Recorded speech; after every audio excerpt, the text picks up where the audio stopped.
Okay, okay. That adjusted. Back again.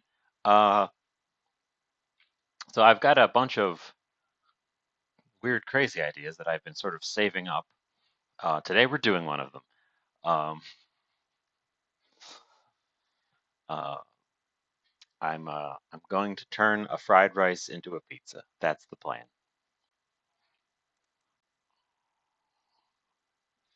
What that means is we're gonna find out if that's even possible. Um,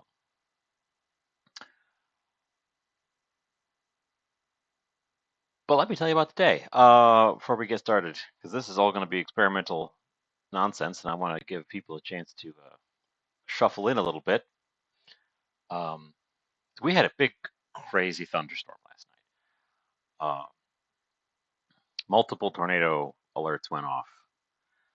It's also the height of migration season, and I'm a bird watcher. Um, and when those two things coincide, all the birds, because most of the songbirds migrate at night. Um, so when a thunderstorm rolls through at night, all the birds hit the ground and sit, and they wait till morning. And then when morning rolls around, they all eat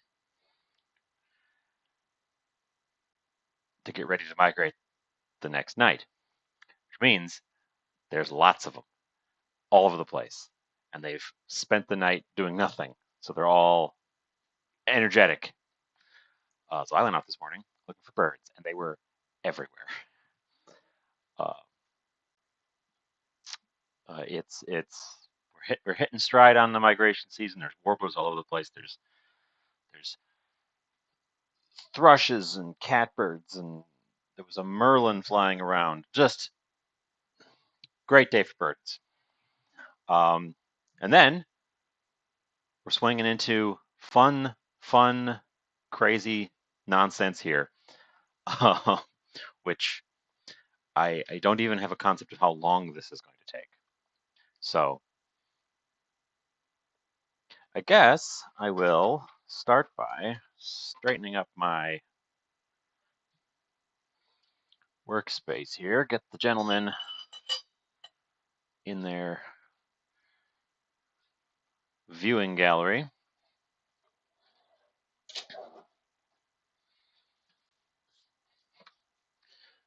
I'm going to start cutting up ingredients to get us rolling. Countertop.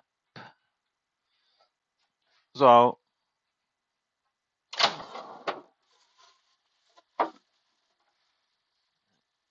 didn't get everything out in advance, just a few things.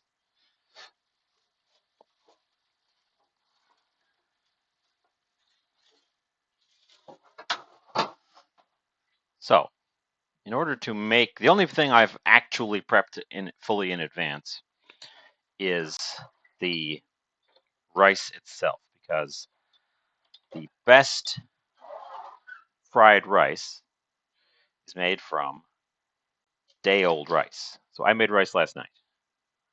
Um, so I've got a big tub of rice. I made sure I had plenty of extra rice to go around, because I'm not sure how much I'm going to need today. So it's not leftover rice. It's just rice that I made yesterday. So I have to make fried rice to start. And I'm making a very basic one, but I want the nice elements in it. So we're going with carrots, because I like the little when there's little squares of carrot in my fried rice.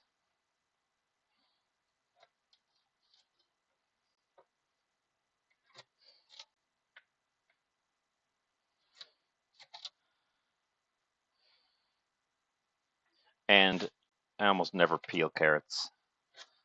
If I get them from the farmer's market, then I'm more likely to peel them because they're kind of gritty. But just grocery store carrots are so well cleaned that I don't see the point in taking that outer peel off. It just wastes carrot.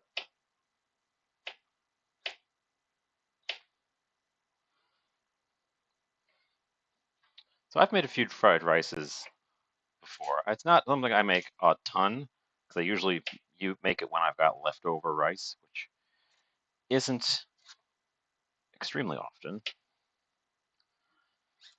So I know the basics. I'm not going to pretend that I know how to make the best fried rice. That's not what we're going for here. Get out a dish to hold the ingredients. I'm going to need quite a bit of fried rice as well, because as you may have gathered from my description or my title, I'm turning it into a pizza. And the concept here is that I'm taking a fried rice and making that into the entire pizza crust. And then I'm constructing a pizza on top of it using fried ricey flavors. So we'll get to all my fun topping ideas. But we need a basic fried rice to start that. The other thing I like to put on my fried rice is peas, and I think I've got some frozen peas. I think I may have shuffled my entire freezer recently and lost track of them. That's not good. That's something I should have thought of before I started going live. Found them. Found them. They're a little icy.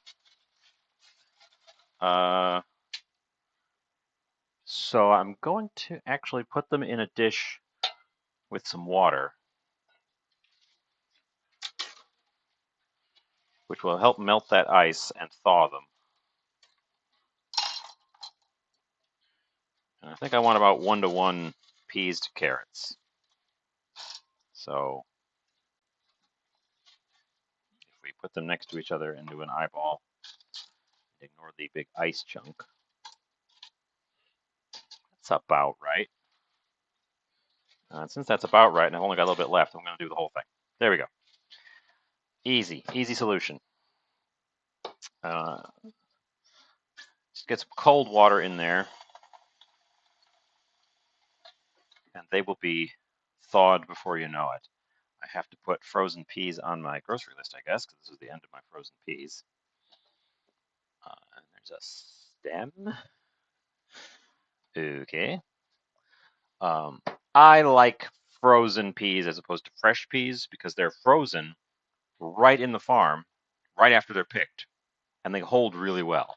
So they have a fresher flavor than even fresh ones that have been sitting out for a couple weeks in transit and stuff. The only thing better is to get directly from the garden as they're picked.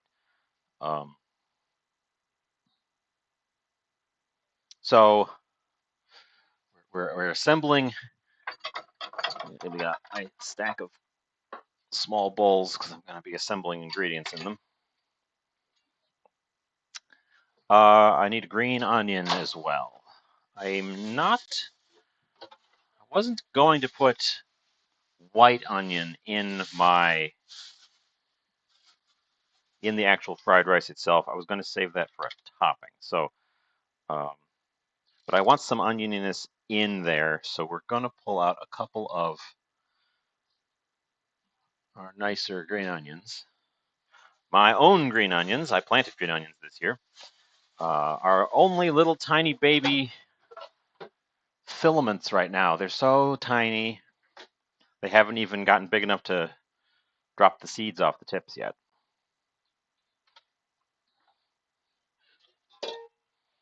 Got a bowl for that.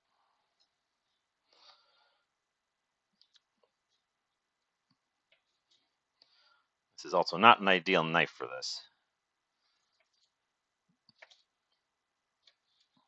It's It's just passable. It's a passable knife.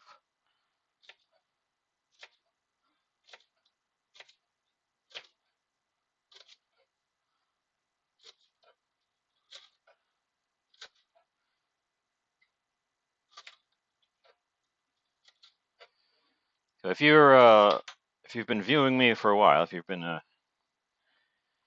may remember I've done not too long ago an experiment with ramen buns, getting them to set. And then if you watch my Twitter, you may remember that I did a similar thing with a leftover sushi rice.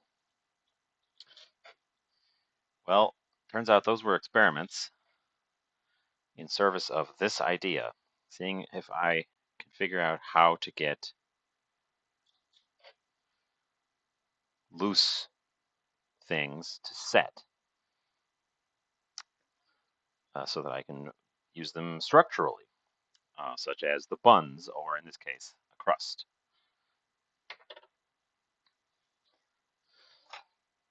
Green onion. And I think I've got a good handle on it. Okay. Peas, carrots, green onions. Throw away the little stemmy bits. Now the other things you need. I want garlic in my fried rice, but I'm worried that it will burn because I'm going to rebake it. So I think we're going to go with garlic powder. Do I want to go with garlic powder, or do I want to go with minced garlic? Fresh garlic, I'm pretty sure would burn with what I'm going to do with it. So don't think I want to do that. We can put fresh garlic on the top, maybe.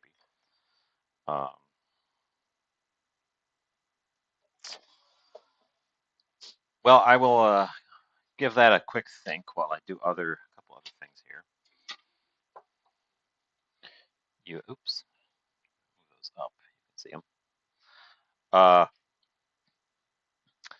So a fried rice needs a couple of things to be really good, and I've looked at a couple of like, this is the best recipe type things, and I agree with the notion that fried rice wants some oyster sauce. So I'm getting out a good amount of oyster sauce.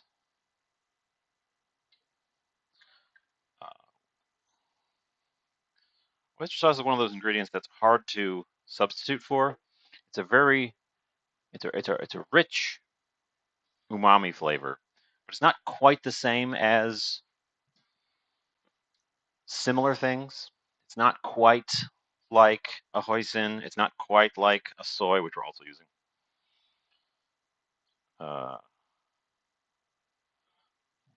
That's probably too much soy, honestly. I just won't put the whole thing in when I dump it into the wok.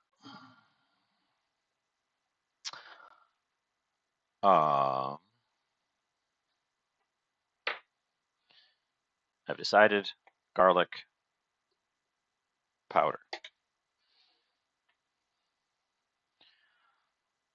Now that would make a pretty tasty fried rice. You'll notice a conspicuously missing ingredient here, and that is the eggs, because the eggs are not going in this fried rice, at least not right away. Let's get my wok out. Let's get my oils out as well.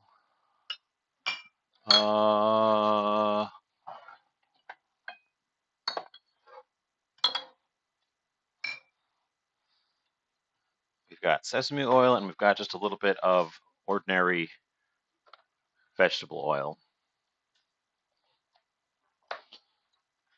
My wok is a flat bottom, so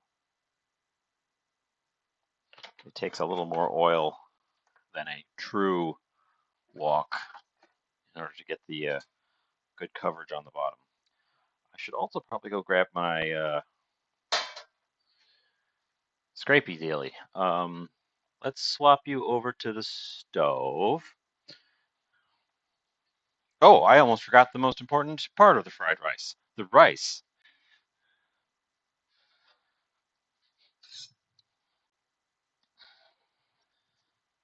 Okay,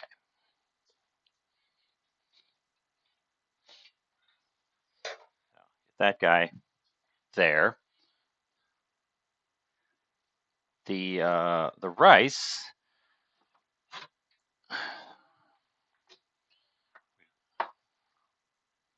Back to the countertop. So this is the rice. I'm hoping it hasn't formed a big block, and it has. It's formed just a big block. Um, we can deal with that.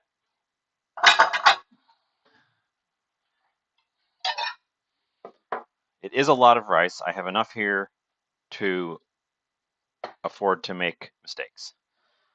That's the idea. But I don't want it to be big blocks. I want it to be loose rice. So I'm gonna manually crumble it.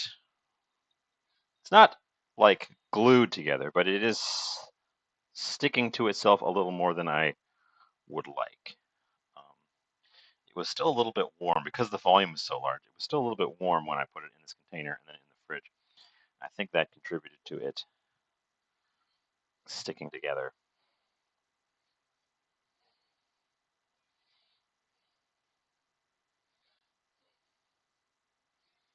So I'm just basically just transferring it. Um,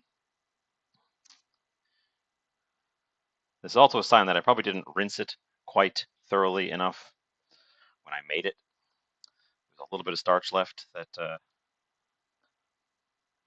allowed it to become gluey.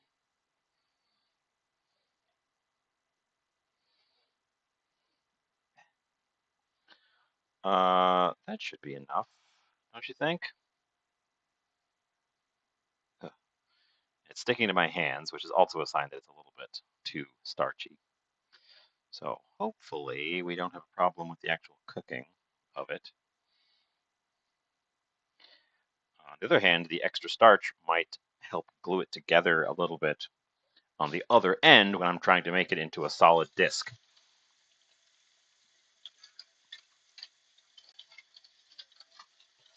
Rinse the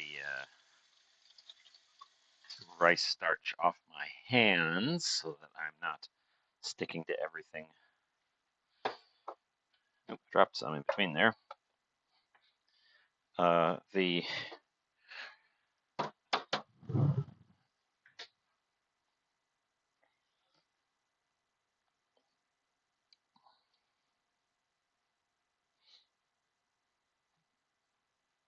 and you know, if this isn't enough, I've got plenty more. I can make it more until I've got however much I need. I can't imagine I'll need more than the amount in that bowl. I'll have leftover rice for whatever else I need to do. Okay.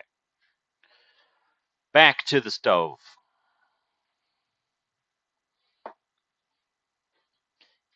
Heat on.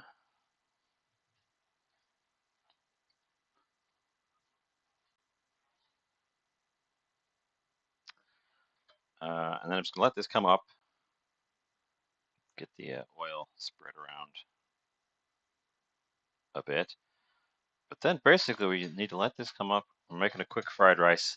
And you can all criticize my technique when we get and how improper it is.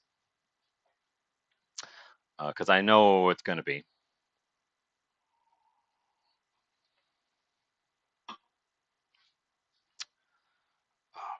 So I want to do this step. This step has to happen first because the rice is going to need to cool enough that I can shape it and set it. So I want to get this rolling first, but then I also need to make a pizza sauce, and then we need to prep toppings. And then we need to actually bake the finished product. So we're looking at quite a few steps to this. I'm just watching the oil as oil heats up, it starts to sort of shimmer. So that's what I'm looking for. It also flows more easily. So if it doesn't coat the bottom quite when you put it in there, it will coat the bottom after you've warmed it up. Just give it a nice even swirl and it coats the bottom beautifully.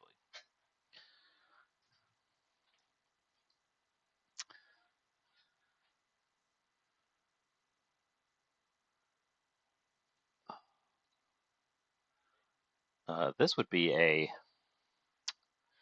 good time to have some background music or something, since I'm kind of just talking to myself.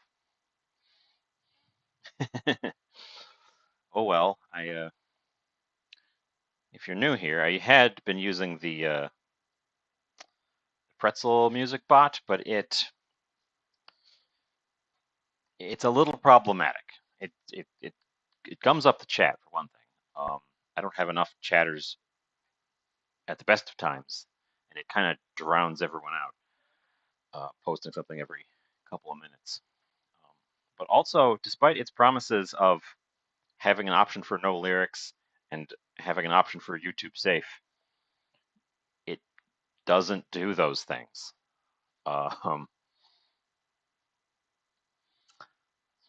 which was unpleasant to discover. So we're back on no music land. So I just have to keep up the chatter.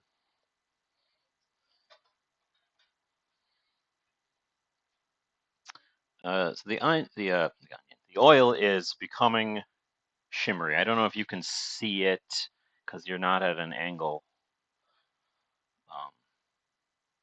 But the oil looks like it's kind of moving on its own a little bit as it gets the heat and sort of starts to flow around. I'm going to take a drop of water on my finger and see what it does.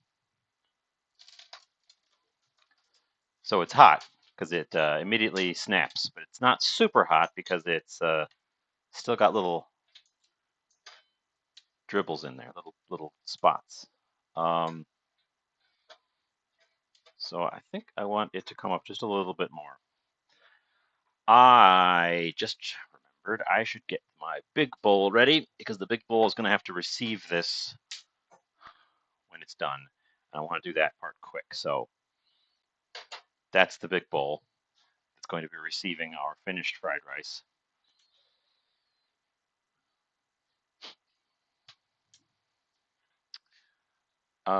Let's just drain off those peas before I start as well, so they're a little bit less wet when we get to them.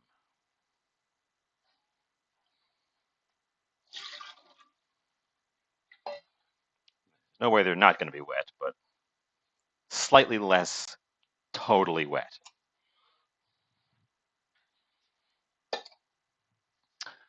Okay. Let's start. Let's get started.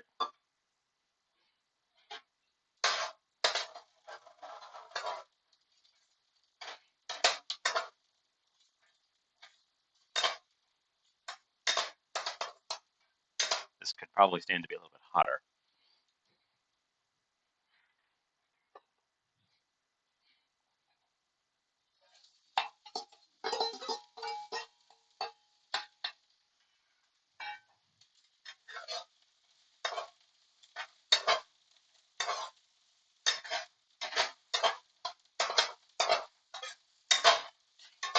This is a new, relatively new, in fact, this is very new, wok spatula. It has a name. I can't remember what the name is. So the edge is a little bit catching on my wok as I push stuff around still.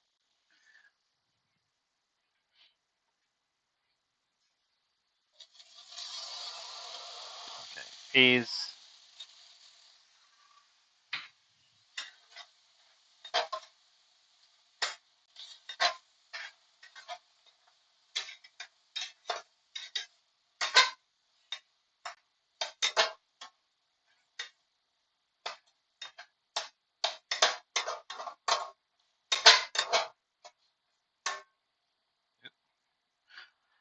losing peas. We're not throwing them back in from the floor. That's disgusting.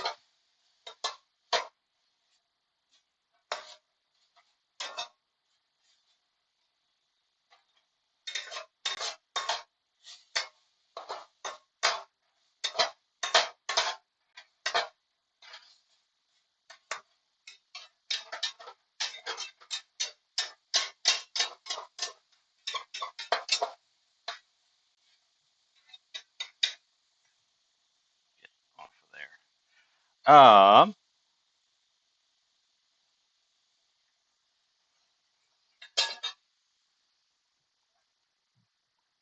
Oh no, I didn't. I didn't change my start time yet. I'm thinking about changing my start time, but I have not done so yet. I was going to discuss it toward the end with the people who were here. That's okay. You haven't missed much. I feel like I've got a long ways to go on this one.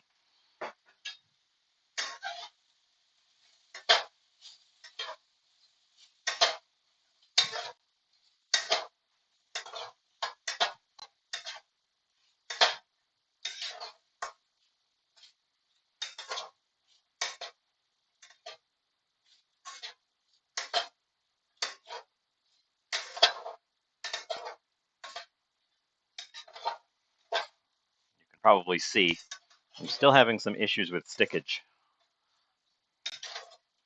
on the old walk.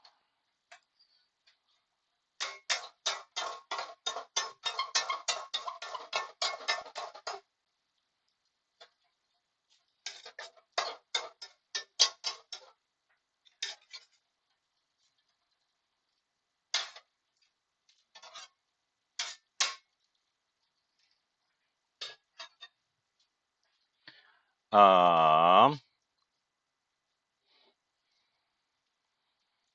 going to give it some sesame oil, and we're going to throw in the garlic powder.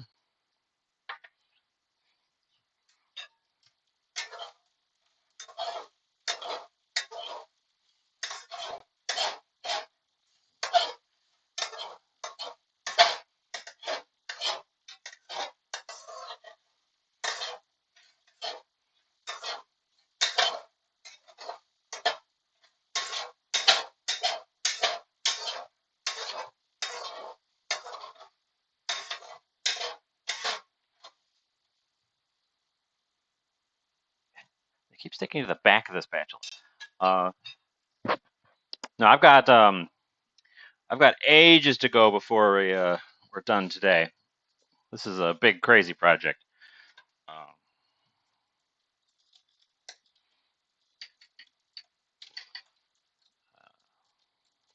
So oyster sauce and soy.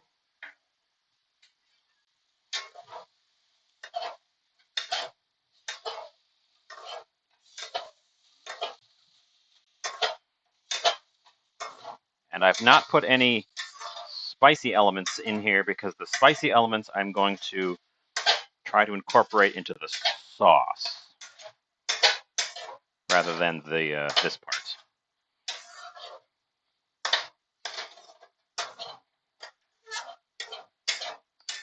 It's picking up a bit.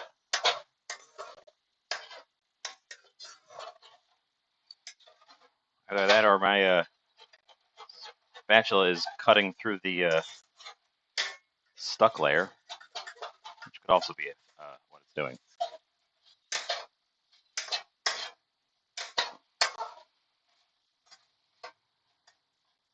Okay. Stop sticking to the back of my spatula, please. And front.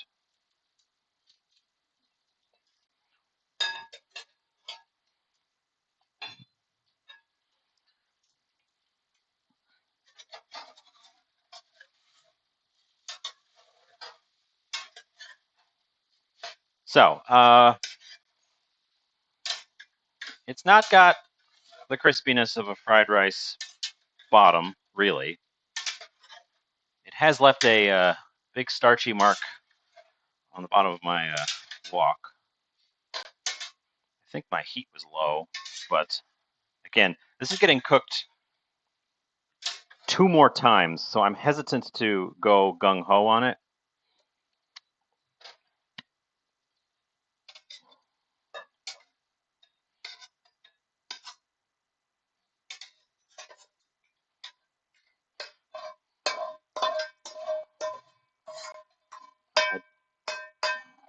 I don't have a recipe to follow. I'm literally just making this up. So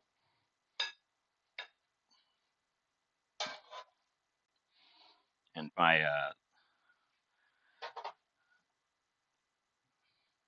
seasoning layer was clearly not up to the task there because I can see bare metal scratches where I poked through it into the underlying metal. So I guess we're re-seasoning the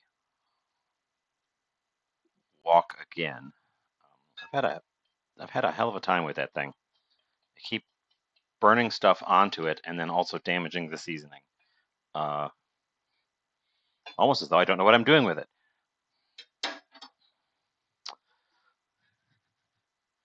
I hope that's enough.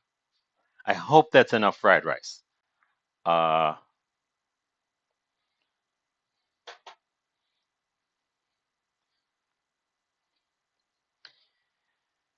If we need more, we're gonna have to come back or circle back around and just do some plain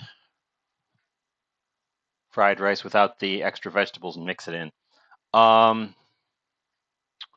stuff has to cool. So I'm gonna, here, I'll hold it up here while I do it.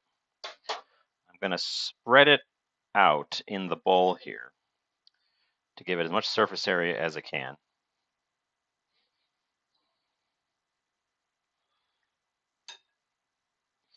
And then it's going to be on the, I don't know if you can see the table. You can't see the table. There's a table right next to my stove. It's going to be sitting there on the table, out of the way, cooling while we come back over to the main event and we get started on a tomato sauce. Now I've got whole tomatoes and I need another large bowl.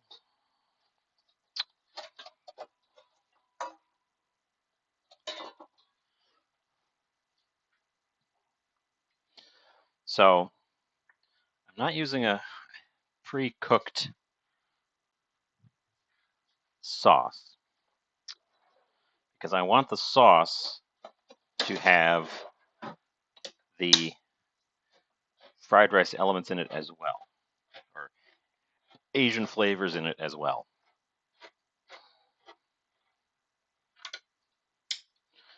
But it's got to be a tomato sauce. We can't have it without a tomato sauce. You can't have a pizza without a tomato sauce. I am adamant that you can't have a pizza without tomato sauce. I know people are making pizzas with other kinds of sauces, and I just don't think they're good. I don't want a lot of this extra liquid that's in here, too, so I'm going to fish these guys out with my fingers. Or, no, I'll just fish them out with my fingers. That's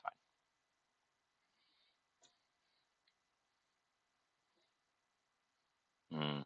Except now I can't see them. Okay. So we'll just drain off the extra liquid and use a little strainer for it.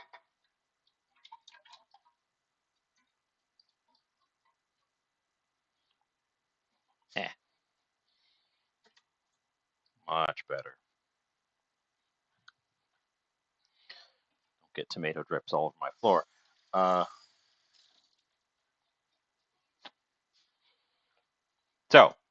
these are whole. There's a P in there. These are whole peeled tomatoes. They're not raw because they've been canned, so they've been lightly cooked by the canning process.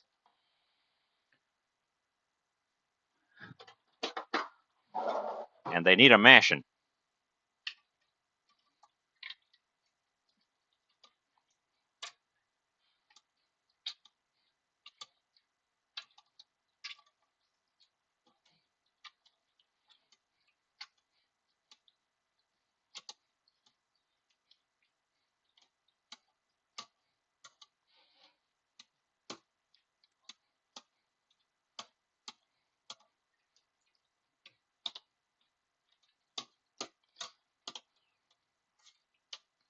Normally, I don't buy whole canned tomatoes. This is a special event just for you guys. I think if I was doing this without the special event, I would probably be using a can of crushed tomatoes or diced, one of the pre-broken down versions of the same thing. I'm also going to get in here with my hands a little bit, just make sure that there's no chunks that escaped me.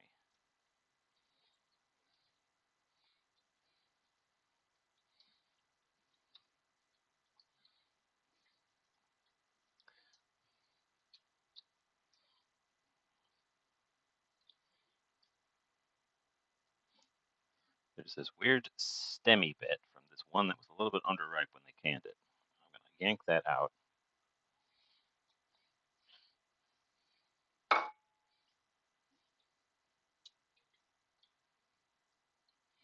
Because it's a little bit tough. I can feel it as it won't crush when I try to squeeze it.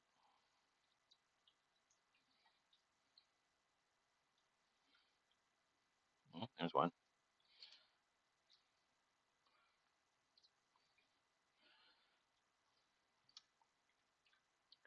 A delicious mess. We're going to have a chunky tomato sauce at the end of this, though, because these are nice, big, irregular sort of chunks. Okay, let me rinse my hand off, because we're going to be doing a whole bunch more stuff to this one, because we get to put flavors in here. Now, when I'm building a tomato sauce, it's not just tomatoes, especially since I'm not cooking this one down. There's a lot of liquid in there. So everything else I add needs to suck up that liquid somehow, or not to add additional liquid. This is also probably more than I'm going to end up using, so I'll have to figure out what to do with leftover strange tomato sauce. I've got dried basil from last season. Since I don't have any fresh basil, because we're still in the beginning of spring, I won't be putting basil on top, but I will be. Oh, my hands were still slightly damp, so that did not work the way it was supposed to. Okay, well, when my hands are completely dry, that works. So let's dry my hands off, rinse my hands off, dry my hands off fully.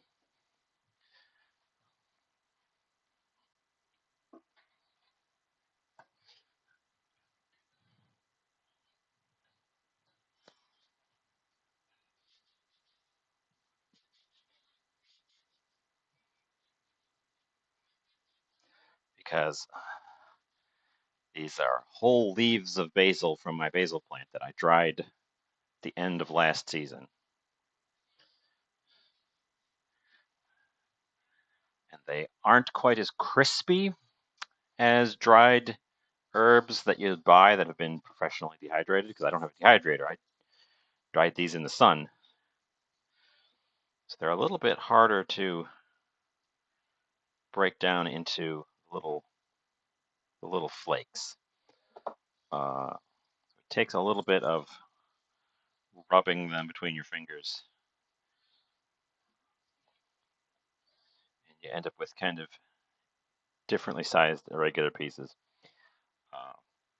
I want quite a bit of basil, but also dried basil is quite fairly potent, so tiny whisk. Where is tiny whisk?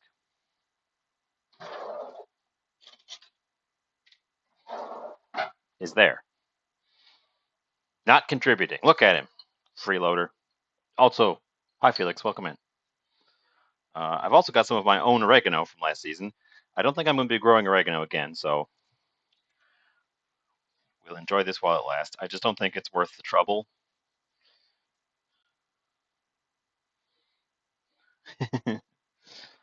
This is a bit of a too big a job for tiny whisk, I fear.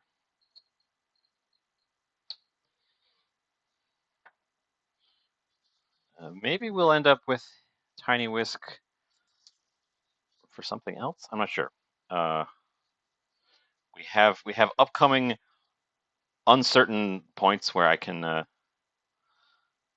certainly try to flex my creativity, and we might end up with something that needs mixing tinily.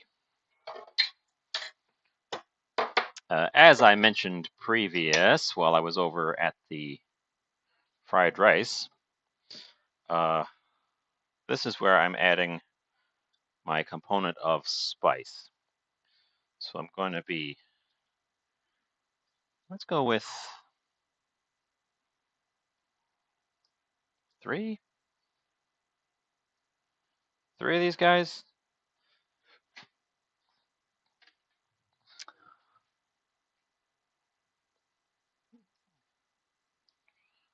4 of these guys.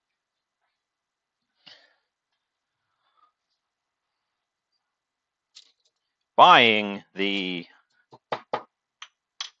chilies when they were in season at the farmer's market last year was an incredibly wise move because they were very easy to dry. I've got tons of them. They were much cheaper than buying them at any of the grocery stores since then, including the crushed and dried stuff. I spent like $2 on that whole jar of peppers. They're just really easy to handle. And I get the fun of repeatedly pepper spraying myself with them whenever I grind them up in the mortar, which is just the fun.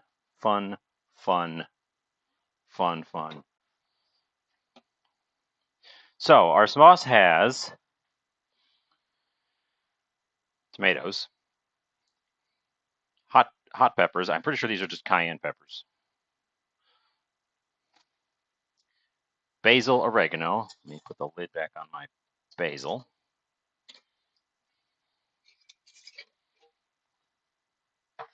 What else do you think should go in a pizza sauce?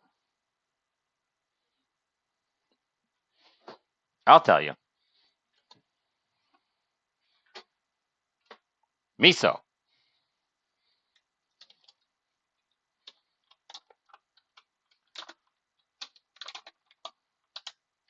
And a goodly amount. Miso will help thicken this. In a normal sauce, I would be adding tomato paste. For this one, I'm adding miso instead, and a goodly amount. I want this to be rich. What do you mean, what? This was the plan all along. You know what you signed up for.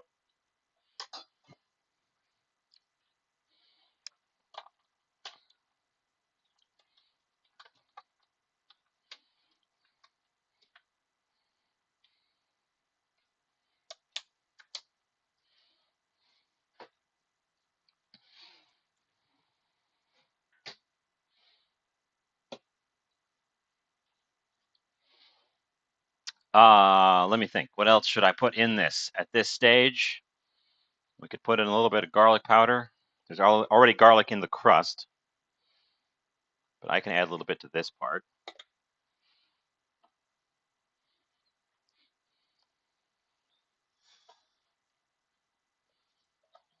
Just checking my spice rack real quick. Anything else jumps out at me? I don't think so. I'm going to mix this up with big whisk.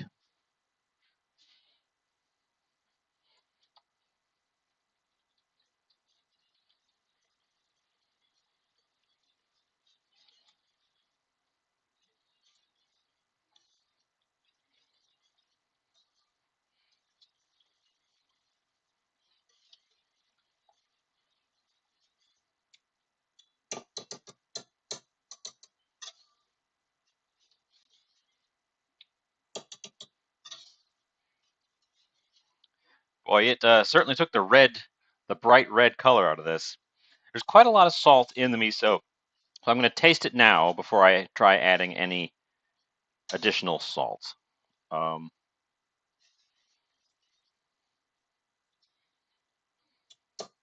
didn't want to. I know salt would have been a thing. I didn't want to pre-salt it though because I knew I was going to be adding a big dollop of miso. So let's get out our taster spoon, which is currently covered in miso.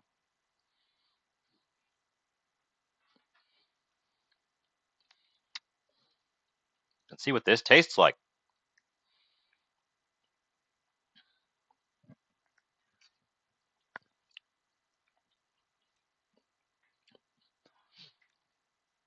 Tomatoey, spicy.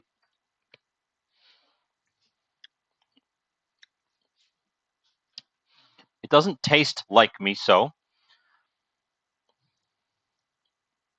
but it's in there. I could almost stand a little bit more, honestly. The miso, I don't think the miso is as strongly flavored as an equivalent quantity of tomato paste. So I'm going to add a little bit more, which will also help thicken it a bit because I feel like it's a little bit runny still. Not that much more.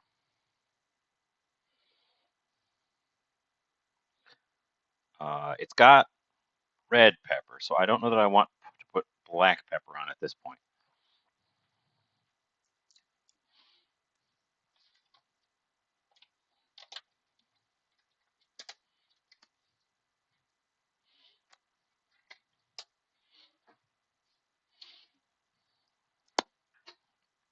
I had gone looking for specifically red miso because tomato sauce. It's not literally red, but I was going for a sort of a theming. But I couldn't find it. I can only find white miso. So here we are. Touch of sugar. We could. That's not a bad idea. Not too much. Just to kind of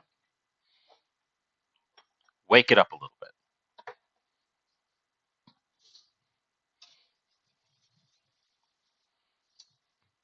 Early on in this concept, I had also considered constructing a sauce based around tomatoes and hoisin.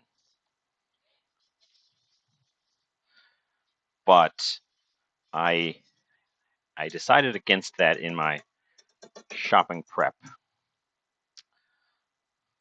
Okay. The sauce is not going to be cooked at this point because it's going to be cooked on the actual pizza.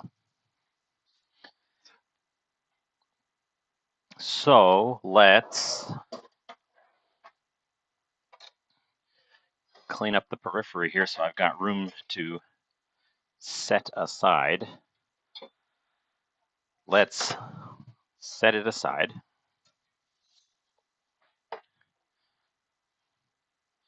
How's the fried rice doing? It's still warm. It just needs to be cool enough that it won't cook an egg when I toss an egg in it.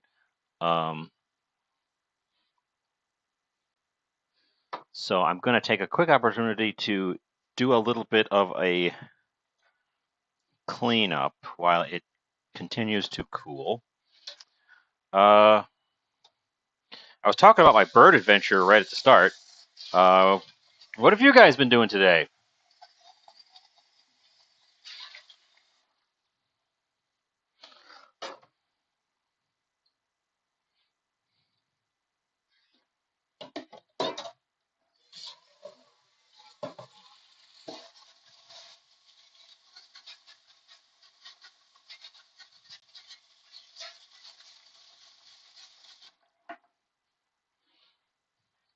Oh, ripping up parts of the yard.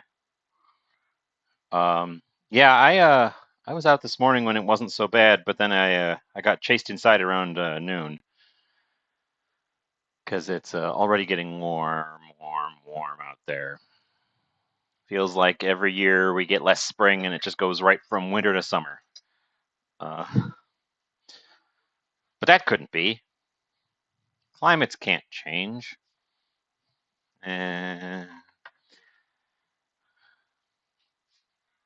You know what I should do before we get too far into this?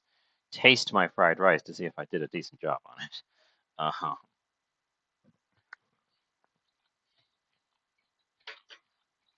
Okay.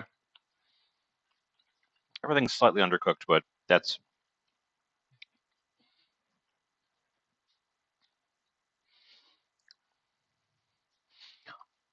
everything's slightly undercooked, but that's what I was going for.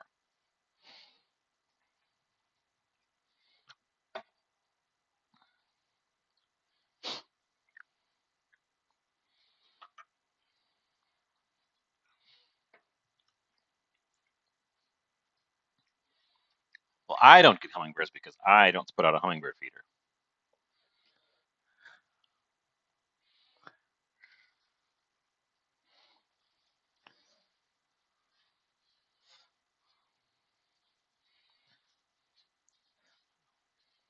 So this is just fried rice. So far, we've made fried rice and a tomato miso sauce. We've made unspiced, egg-free fried rice and a tomato. Where did I put my? There it is. And a tomato miso sauce. My concern is that this might not be enough rice. It's close. I wouldn't need a ton more. I could probably just fudge it by adding some unfried rice to it.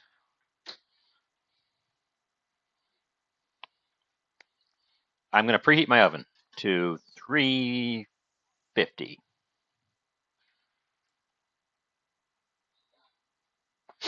And we'll get working on the next step of this beast, this part of the beast. Oh, excuse me. So, my experiments with ramen burgers and then with rice buns has led me to believe that this has no reason to not work unless I get a load of eggshell in there.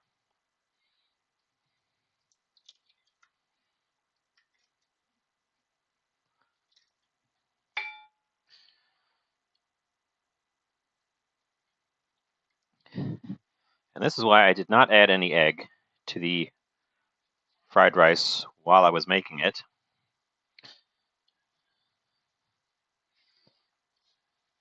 Because the egg component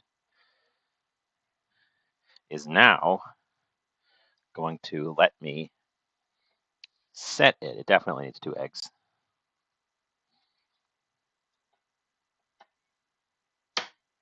Try to do this one-handed without getting a load of shell in there. And we are failing.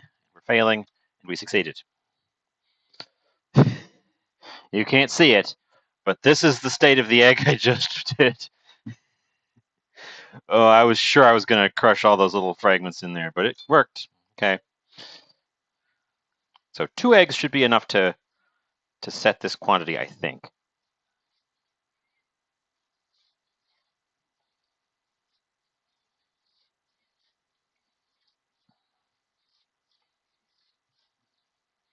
Yeah, that feels like the right consistency. You want it to kind of hold its shape in balls, but not. It's obviously gonna set when it cooks, but I think that is the consistency I'm going for this. It's a bit different for each individual thing I'm trying to set.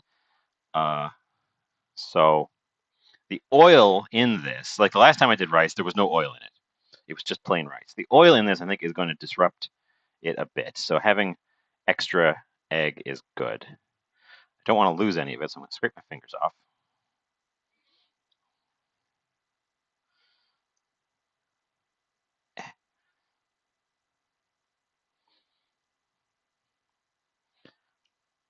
I don't think I would get any hummingbirds around me because there's nothing. Well, all I've got is a lilac bush. I've got no other flowers really. Um, so I think it'd be a stretch to get them to show up just for a feeder. I don't know. I could give it a shot. Where did I get this idea? My brain parts.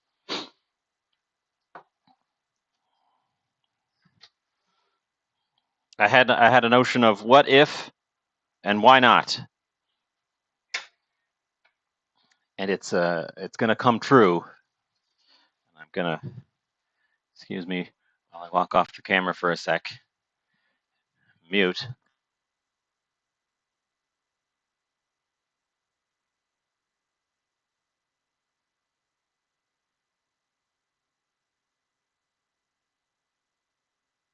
And come back having done nose blowing off where nobody is bothered by it. I need the big tray. Now I don't have a round pizza pan, so that's part of the problem here. We're using this guy. He's got a few little drips on him. We're just using the big sheet pan, and I'm going to make a round pizza in there.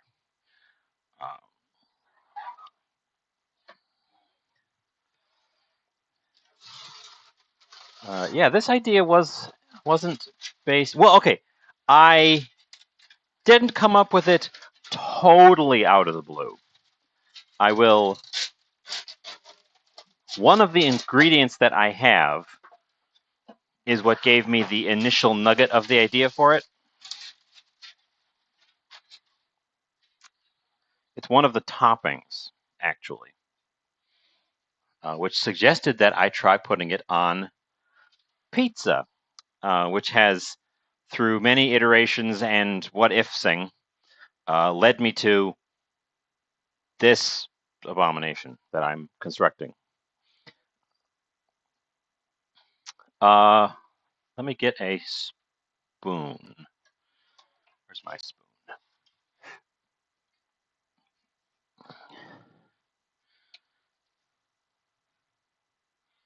So I want to get this heaped in the center pretty well. I also did run an experiment at one point with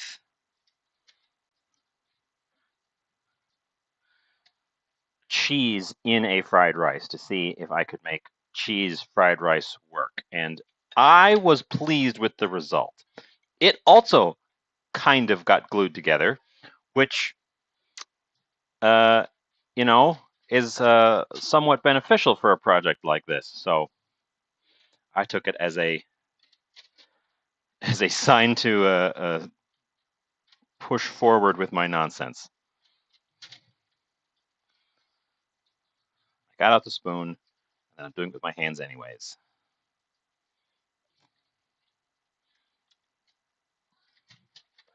So I suppose this is a culmination of a bunch of things, a bunch of strange notions I've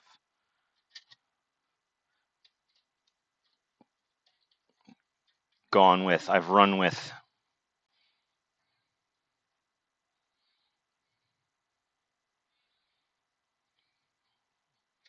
And you all have, well, some of you, I can't remember who was here for each individual thing, but a bunch of you have been here for multiple of my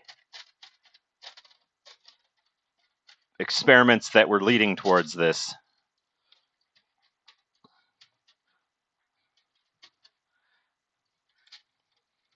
Because as crazy and experimental as I want to be, I also want the things to work. So I'm testing them in parts as I go.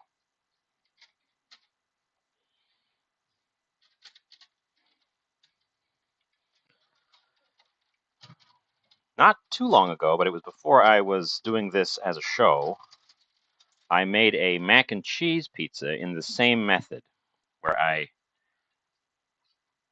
prepared mac and cheese, chucked an egg in it, mixed it around, baked it, topped it with more cheese and some tomato sauce, baked it again.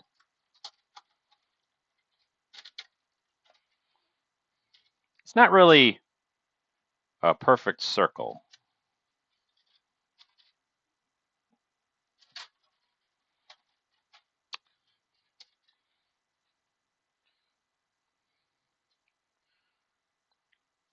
What I learned from the mac and cheese experiment was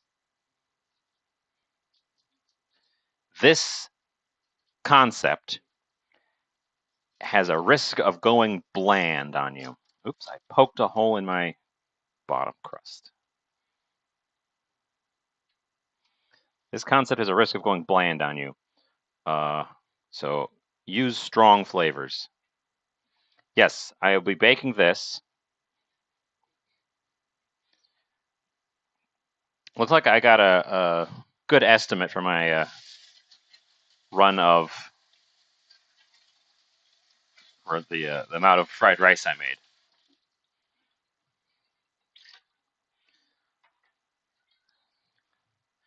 Because I used it all up.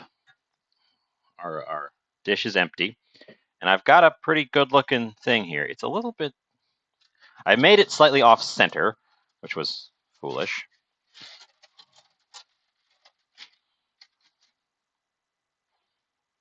And there's lots of little bits around the side that are definitely just going to burn on the sides if I leave them there. So let's try to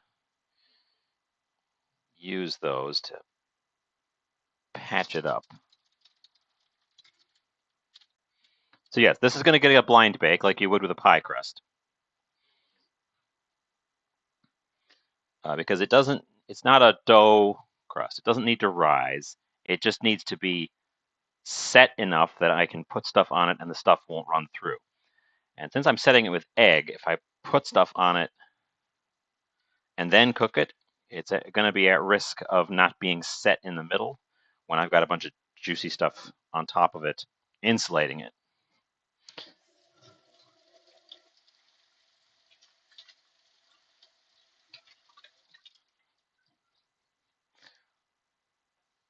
So my oven just clicked. I have it preheated to 350. And I'm going to put this in, and I don't know how long it's supposed to be put in for, because this is not something I've ever done before. Tally-ho!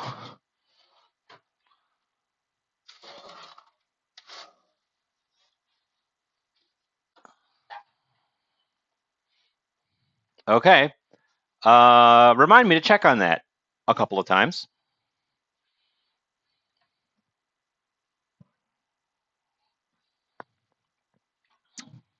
Let's move my eggy rice bowl to the sink.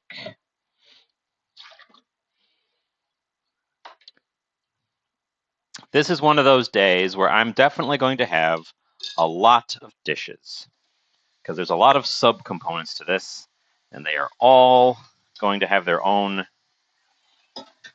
dishes.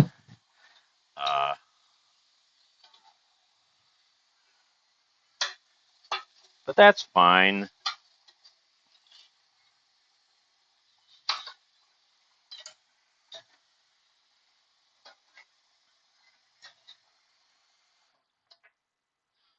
Okay.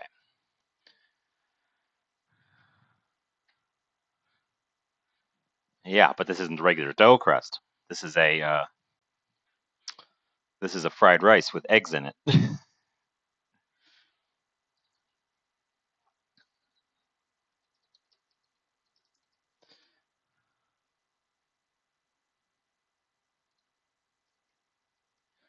I just thought of a, because I have seen a recipe for the mac and cheese one. So I will.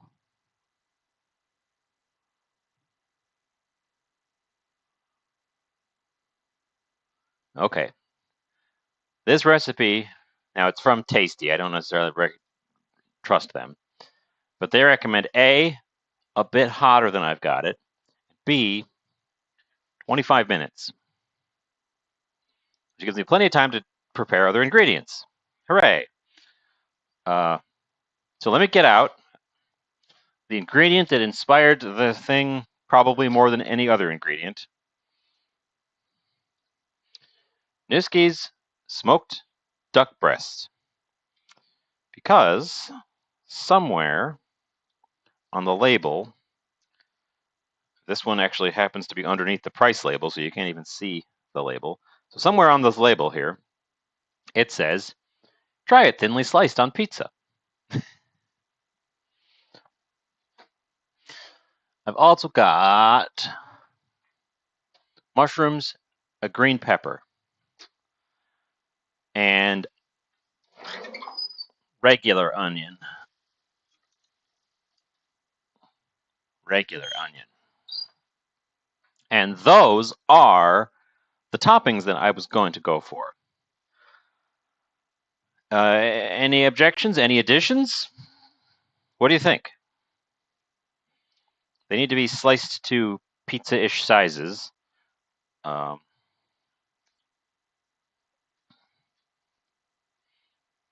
So I'm going to get started on the one that I absolutely am certain is going on here. You're not going to convince me to not use this guy. I've had this thing for a while too. It's been in my freezer, so it's probably a little bit freezer burned. It doesn't look that bad. It was shrink wrapped or vacuum wrapped, so that's going to have protected it. And it was also smoked beforehand, so that's going to have protected it.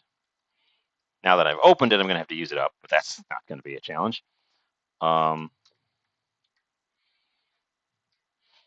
It is also ready to eat right out of the package. So let's take the end off. Look at that. Look at that. Beautiful little piece there. Give it a taste.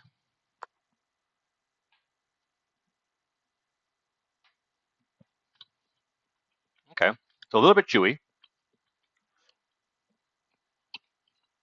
So I definitely want nice thin slices.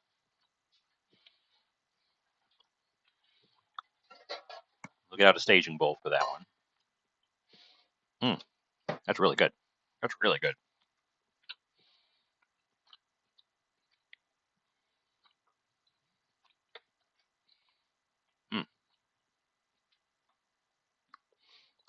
This is one of those ingredients that I picked up ages ago, and I've just kind of sat on because I didn't want to waste it. I always felt like, oh, I'm going to waste it if I do this with it. I'm going to waste it if I do something, you know.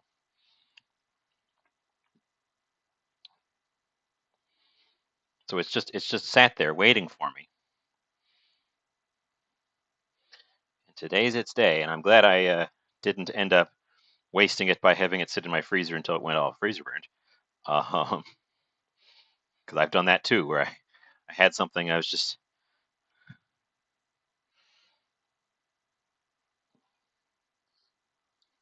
had something that I was afraid to use, and I ended up not using it to the point where it was ruined because it had sat in there too long and it had gone all creepy.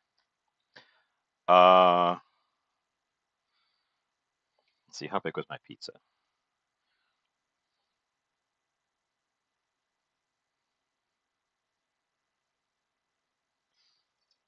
I'm going to get rid of these little tiny guys and replace them with big guys.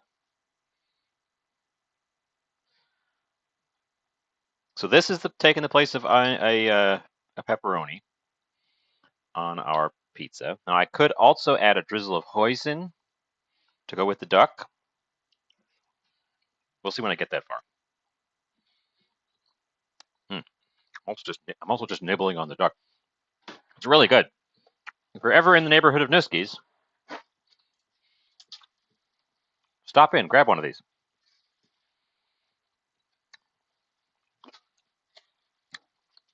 Not a sponsor, but they could be.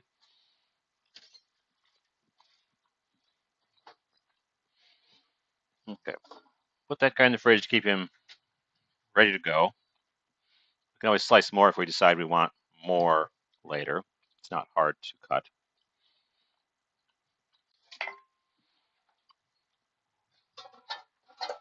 Got my stack of bowls.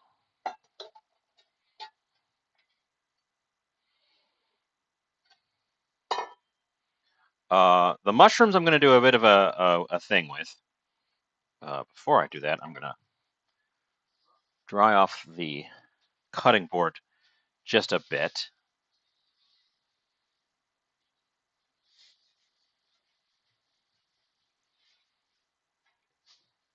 So we've got just ordinary white button mushrooms, but I want them to be very picturesque on my finished pizza.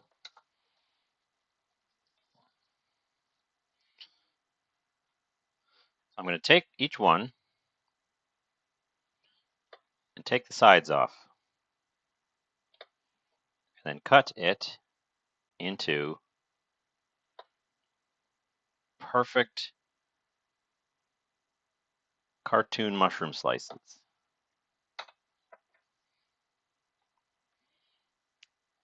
And the side pieces are going to get saved and used somewhere else because they don't have that perfect cartoon mushroom shape to them. This is unnecessary and vain of me, but here we're doing it.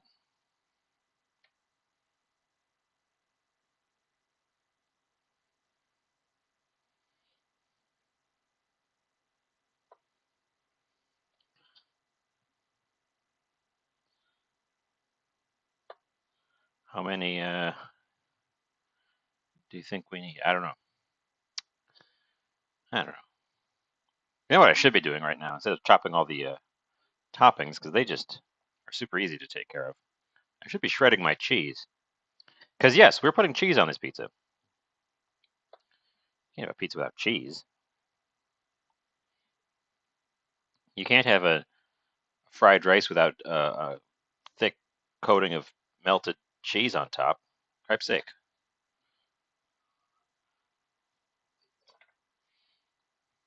Oh, I broke one. I broke one.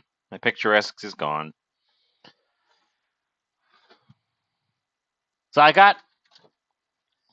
did some research on cheese, on what kind of cheese I could use. How is the crust doing? It's a good thought. It looks exactly the same. I'm going to grab a fork and poke it.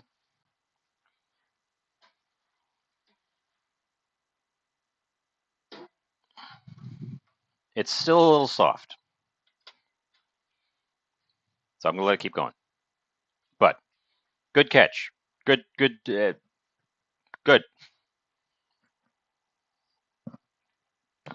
I'm going to need when I get to the point where I've got alerts and stuff, which I probably could do now with a bot if I bothered to get a bot. If I bothered to set up the bot that I already got, because I downloaded a bot, I just haven't.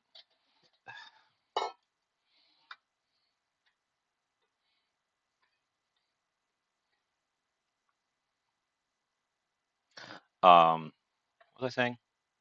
An alert to just be remind me of stuff. And before that, what I was saying was cheese. I did some research on cheese, tried to find a cheese that was appropriate to sort of the flavor profile I was going with and would also melt properly. And what I settled on was mozzarella cheese. Yep, it's just mozzarella cheese. We're going to grate our own.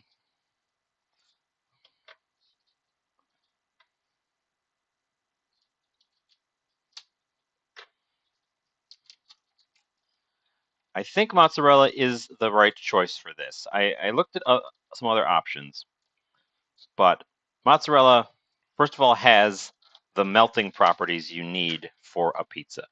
That is the most important element of any cheese on a pizza. It has to be a cheese that melts the right way. Otherwise, you end up with a disgusting mess. It either separates or it burns or it does something off with it. So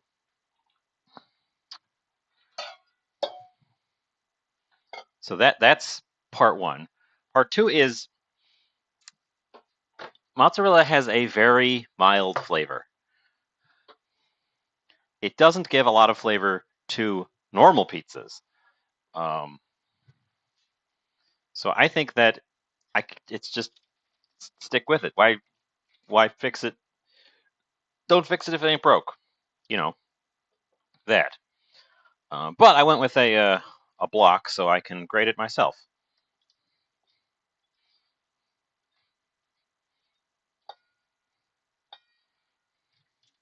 Because I am a little bit worried about getting it all to melt before other ingredients start to burn.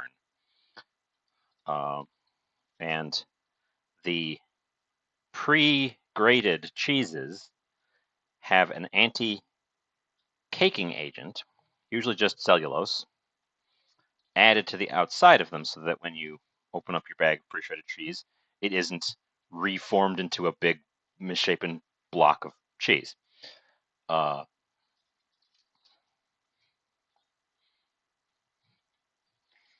But the anti-caking agent also inhibits its melting. Not a ton, but enough that you will notice it if you're sensitive. Whatever you're making is sensitive to cheese melting, such as a grilled cheese or a pizza.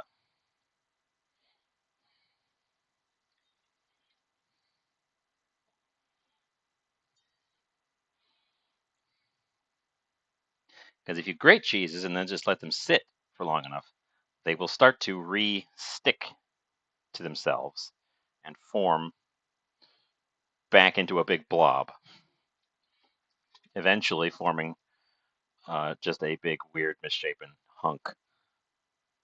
And not the good kind of hunk.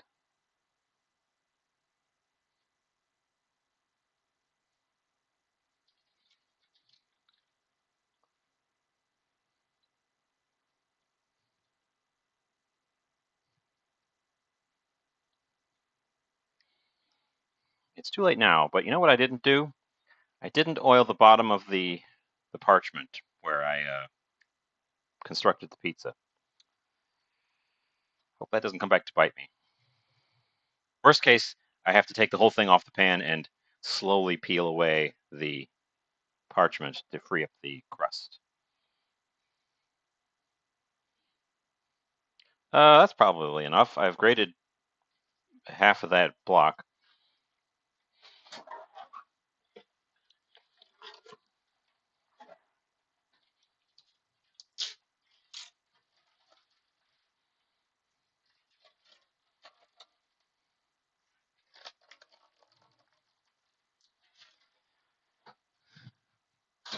So,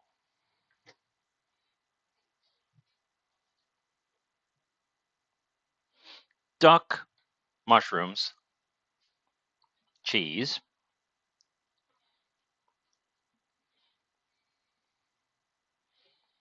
I'm going to slice that entire onion just because I am certain I'll be able to use up the onion if I have any extra. And onion is probably the fiddliest of my various ingredients, just because of the nature of an onion.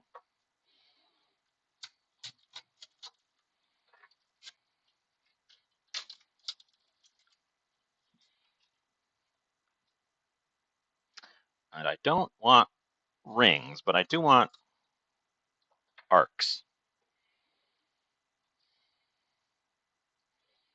Like nice half moon pieces.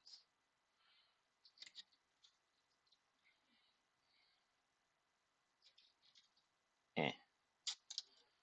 Sometimes you get an onion where the paper just doesn't want to let go. and the middle falls out. Okay, onion. Just some nice slices of onion. Again, I'm going for that picturesque look, so we want nice, recognizable pieces of all of our toppings.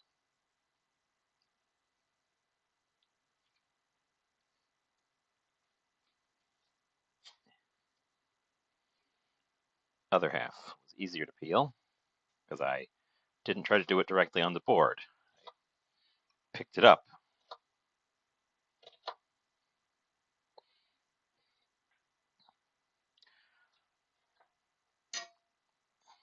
Onion. Onion. And then green pepper. I love green pepper. Bell peppers are one of those things that I wish I grew myself. I've never done it.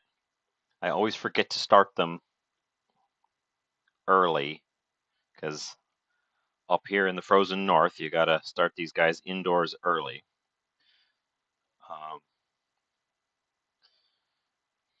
And the seedlings of them are a little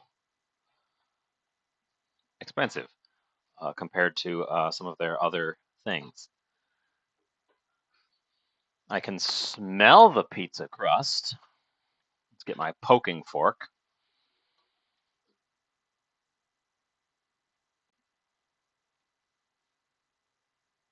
It's a little spongy, but it's definitely firming up. I'm going to let it go a little bit longer. It's been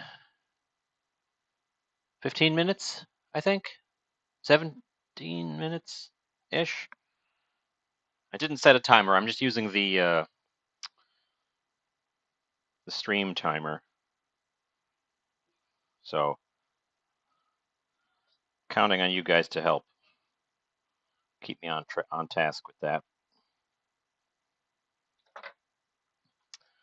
Likewise, with all the ingredients, I want nice, picturesque pieces. So I'm going for half arcs of this.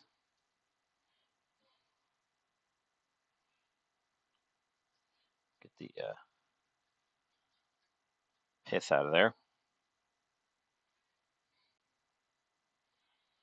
We're taking the pith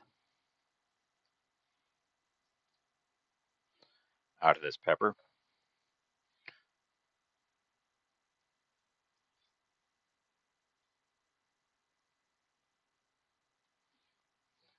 The fun part, and the part that I'm dreading the most, is at the very end when I cut this pizza.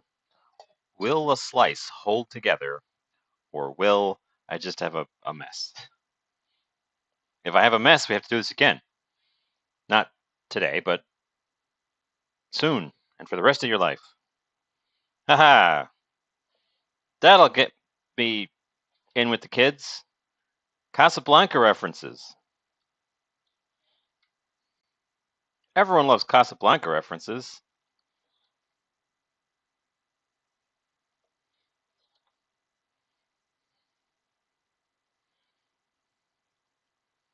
I should just cut these this way. Sacrifice all my hard work and just do quarter pieces. Oh well.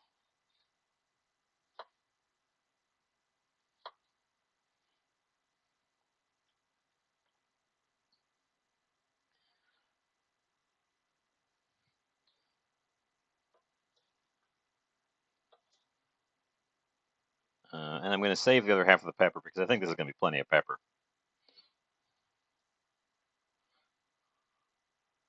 I think that's going to be plenty of pepper. The pizza wasn't that big. I've got 3 other ingredients.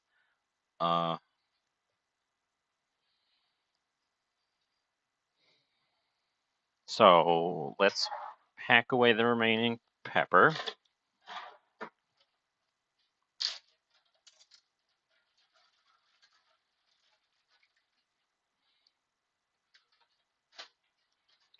Yes, the goal of getting the crust is to make sure that the middle, like I made a raised little berm around the outside,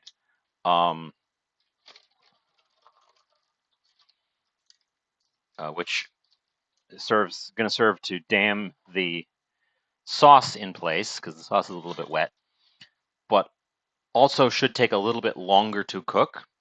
So what I want is, and the place I've been poking with the fork is, I want to get the middle where it's thinner and flat pretty well set before I pour the sauce on, because the sauce, I'm afraid, is going to prevent the egg from setting if it's not fully set at that point. Um, so I'm erring on the side of cook.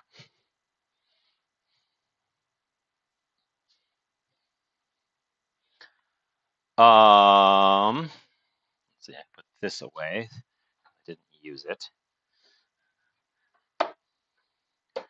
Get things out, don't use them, put them away before you splash other ingredients on them and make them dirty.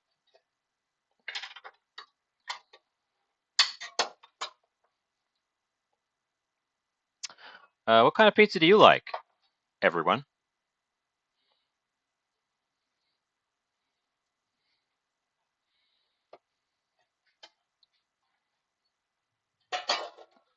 Maybe we can incorporate elements of everyone's favorite pizzas into this thing. Cut more mushrooms while I wait.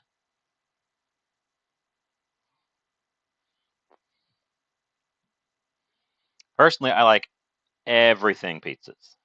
My favorite is whatever has the most stuff on it.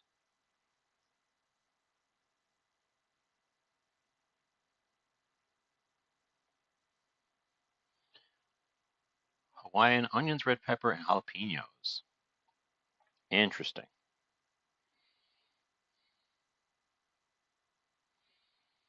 Green olives and mushrooms. Well, I don't have any black olives. I have some green olives. All the things Felix listed except for pineapple and ham I've already got. Did I have any green olives? Did I eat all those? I may have eaten all my green olives because I don't see them. They would be right there if I had them. So I think I ate all my green olives, so I can't add green olives to this.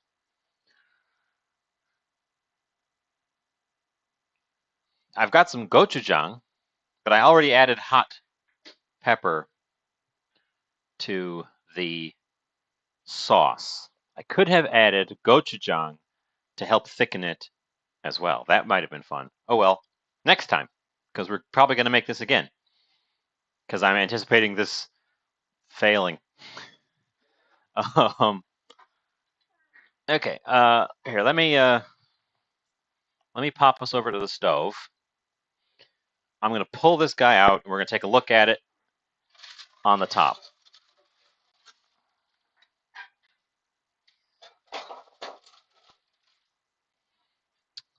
As you can see, it looks very much the same, but a bit more dried out.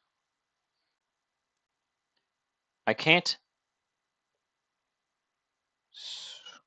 scratch. It doesn't have like a good scratch when I run the fork over it. I would like this to be stiff enough to function as a slice of pizza. I can smell. I think I'm smelling bits of green onion that are burning on the edges. Also, I'm going to take this opportunity while it's out to move this rack down one, because it was on a rack slightly higher than It should have been.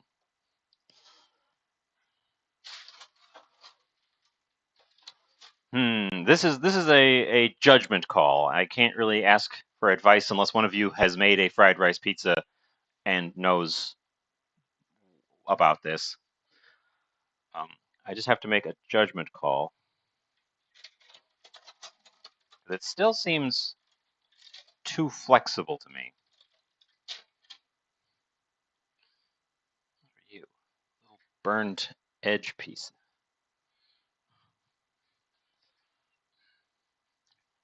It still seems a little bit too flexible to me. I'm going to put it back in, but just for 5 minutes.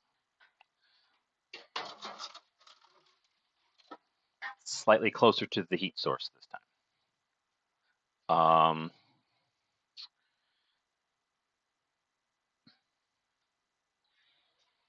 Because I want, ideally, it would be. You say that, but maybe it might. It might.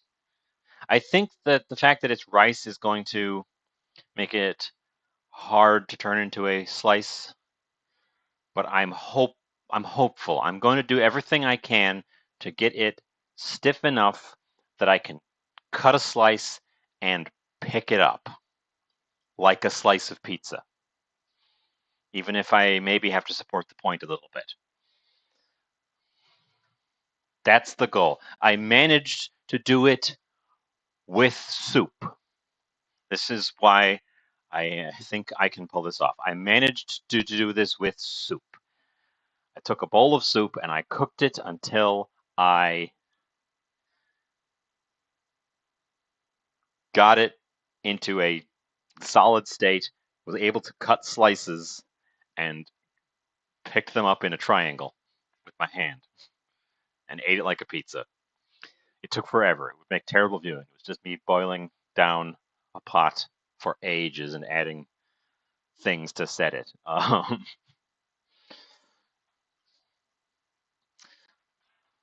Okay. I am watching the timer this time. I'm giving it 5 minutes, then we're gonna pull it out, and then it probably should cool a little bit before I start adding stuff. So I don't think I'm going to add stuff immediately in a big pile. Because then it also needs to cook enough to melt the cheese and give us a sort of a nice bubbly top.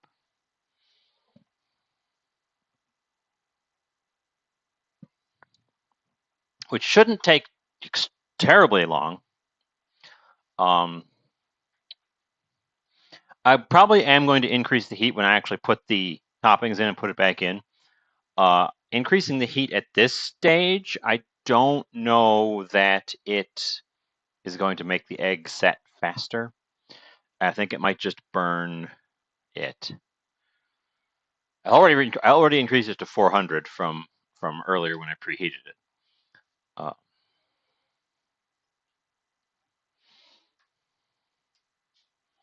So what I'm going to end up doing is in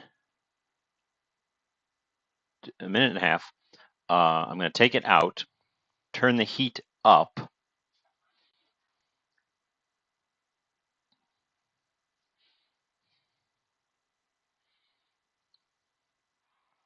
Oh, you know what I should do?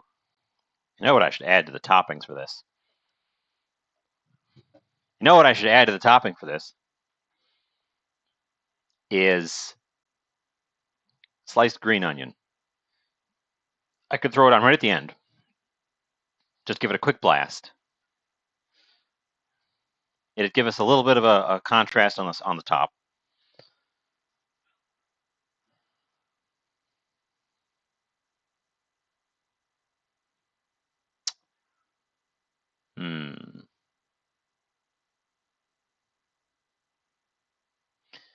I also should get a scooper out and ready to go.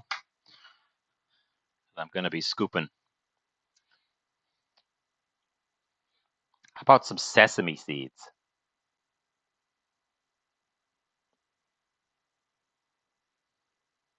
It's already got a little bit of sesame oil in it, in the crust.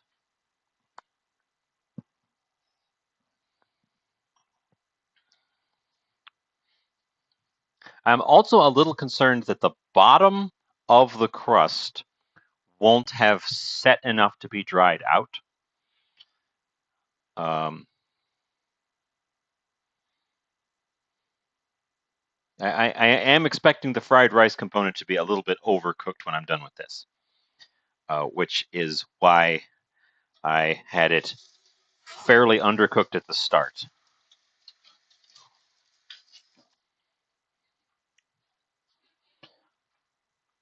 That's our time.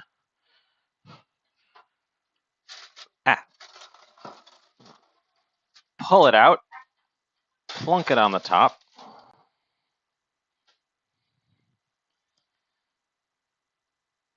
Okay.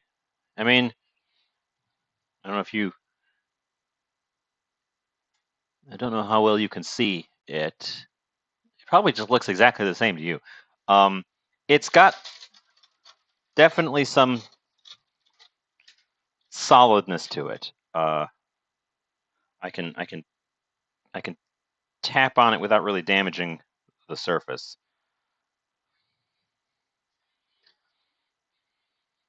It's got a little bit of a strange smell to it.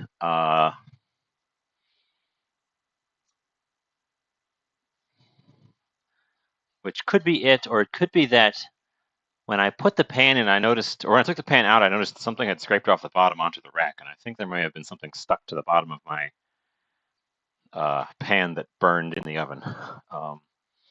I won't be able to check that until this is cooled off and I flip the pan over. So I want it. I guess I'll just start putting sauce. I have more sauce than I need, definitely. So I'm gonna have to come up with something else to do with sauce.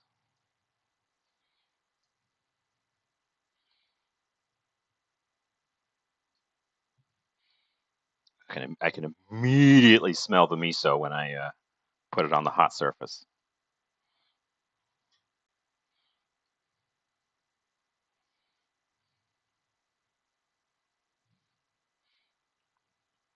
So if you're not aware, the key difference, as far as I know, between pasta sauce and pizza sauce is that pizza sauce is basically raw, so that it cooks in the oven with the rest of the pizza, whereas pasta sauce is cooked. So that's why they're separate things. Sauce.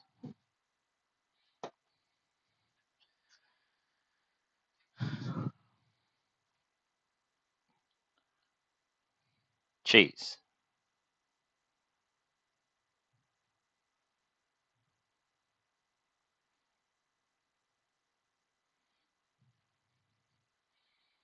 Many cheese. And that's why I didn't cook down this sauce at all beforehand and thickened it instead by adding stuff to it. I think the super traditional pizza sauce is just literally crushed tomatoes directly on the pizza. Like no saucing at all. Everything else is herbs that are added after the fact.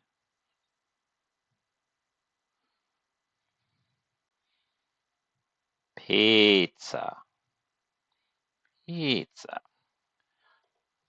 We got plenty of cheese.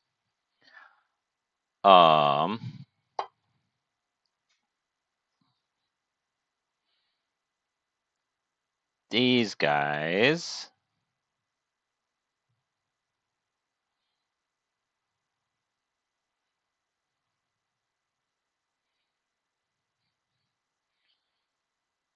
Probably should have the fatty side facing the same direction on all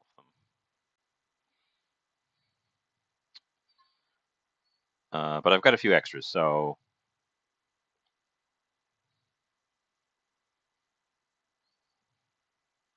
What do you think? More? Less? more or less.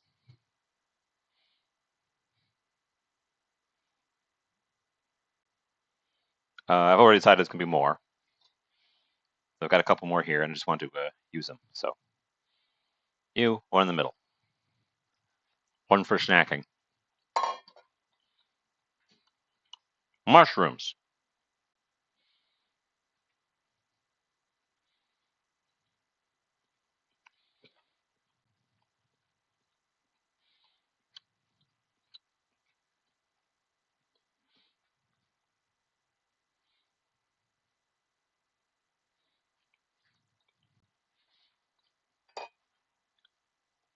Onions.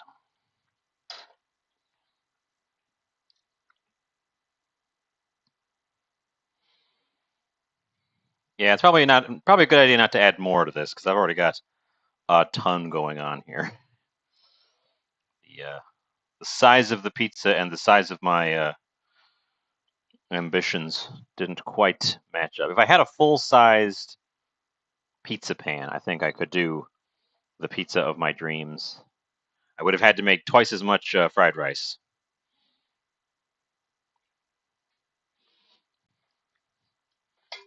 Green pepper.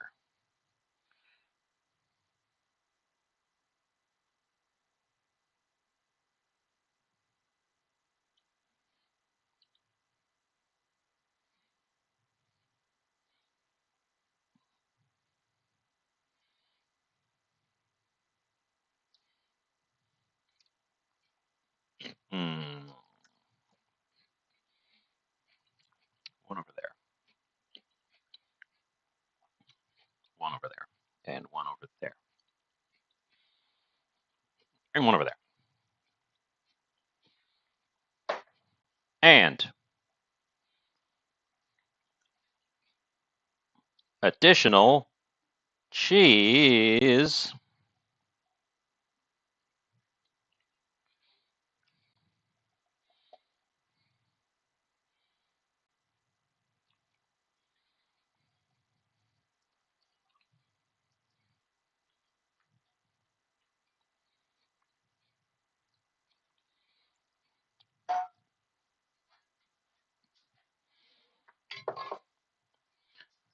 I don't want the top coat to be completely obscuring everything because I want to see the toppings. So that was a good amount of cheese to have left over. And now we put it back in. Oh, it got a lot heavier. Oh.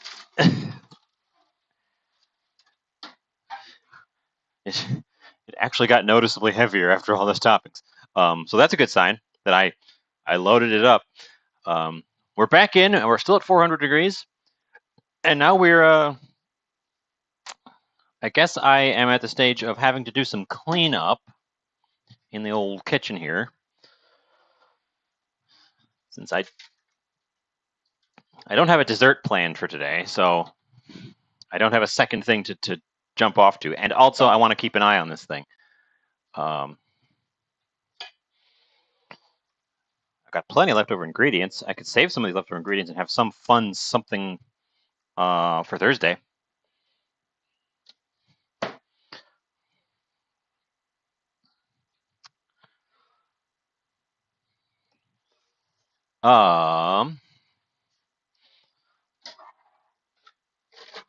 Get all of my various things into bags. I suppose I can just have you look at my smiling face. So, since there's nothing else to look at, I'm packing away extra mushrooms, especially because there's lots of those.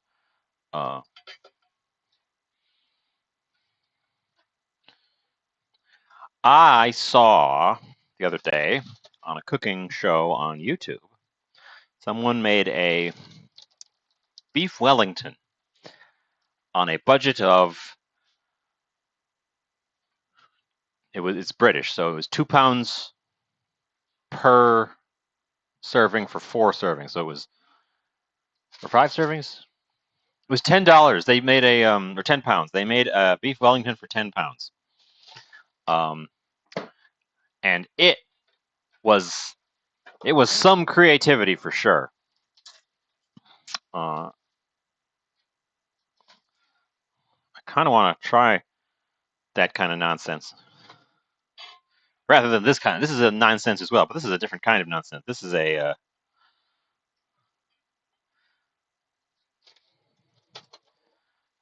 mad fusion food, not a can we make something good out of no ingredients challenge. I don't. What are you doing there? An ant. That's not a good sign.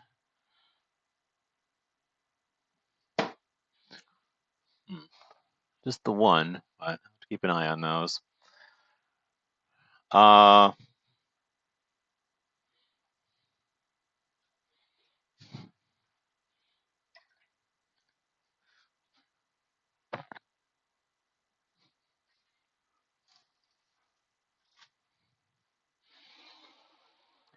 So I don't really want to open the oven a lot because I want that to keep just cooking away on its own.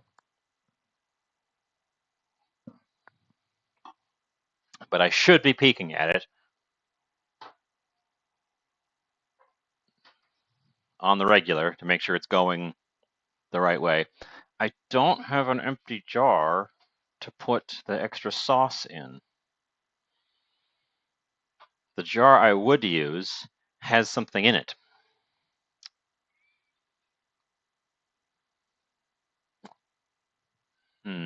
I might just end up pouring that out because it's kind of old anyways and packaging the sauce. I was thinking, so what I brought up about the difference between, I distracted myself. No one was even talking. I distracted myself. When I brought up the difference between pizza sauce and pasta sauce, you can turn a pizza sauce into a pasta sauce by cooking it on the stove, basically. So I could turn this miso pizza sauce into a miso pasta sauce pretty easily. I got a poof forming up here. Pretty easily. Wouldn't be that hard to do a conversion, and I could make who knows with it. Who knows what with it? There's not a ton left. There's a good amount, but there's not a crazy amount left. Here, I'll show you. I don't know why I'm talking about it. I can just show you. So it's in my very large bowl. Well, it's in my mostly large bowl, but the bowl's flat bottom, so there's not as much in there as it looks. So that's a good amount for to top a pasta with, especially since it'll lose some moisture when I cook it. But it's got this interesting flavor profile with the miso and the herbs and spices I put in there. So it's a bit different than your just plain old tomato sauce. So I want to save it. I could cook it right now. I wanted to save it in the jar. My jar is occupied. So I guess I will have to substitute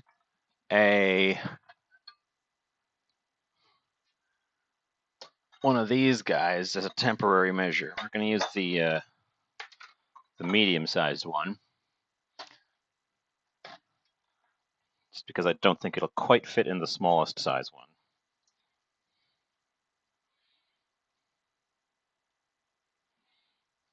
In fact, it definitely won't fit in the small size one. Looking at it now.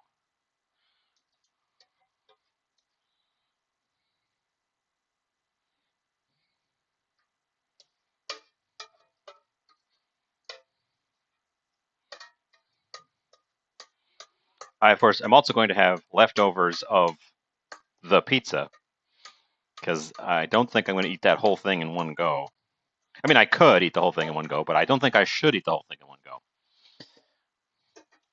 That was quite a large amount of fried rice.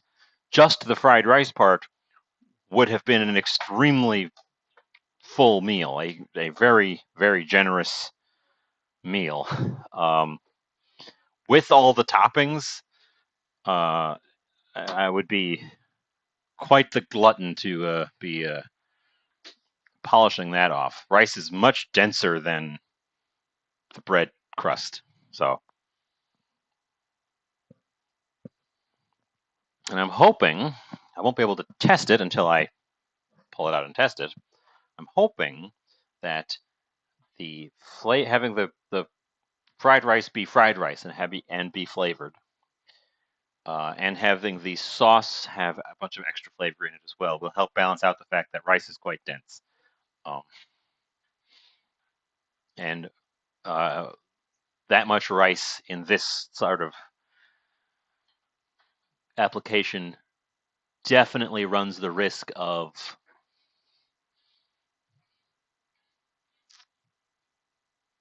just absorbing all the flavor and making it bland. So we're hopeful. We're hopeful. So I just peeked at it. You may have noticed I just peeked at it.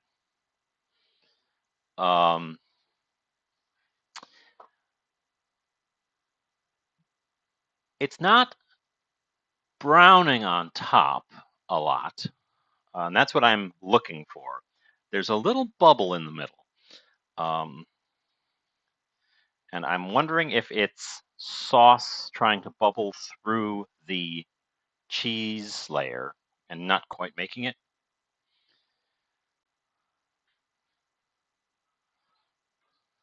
It's looking okay overall, though. We're at 400. I could take it up a little bit. It's going to take, I know it's going to take a little while to brown, especially given that there's quite a bit of moisture in there from the fresh veggies and from the sauce. But we don't have to, like when you put a pizza in, just a normal pizza in the oven, you're not putting it in with the crust already hot. I'm hoping that the hot crust, hot rice at the bottom, will get us past that initial temperature rise phase quicker, and then we can get into the cooking and browning. The cheese is all melty on top, so that's a good sign. But I want to get it to the point where the cheese is starting to brown. And hopefully that also means that the outer crusts have a nice crisp to them, and the bottom crust is solid enough to withstand having a slice taken out of it. My fear at this stage is that I'll take a slice out of it, and the middle will be like a Chicago deep dish, where it's more like a soup casserole in the middle. Doesn't come out as a nice piece. It'd still taste nice. I can't imagine this not tasting good. I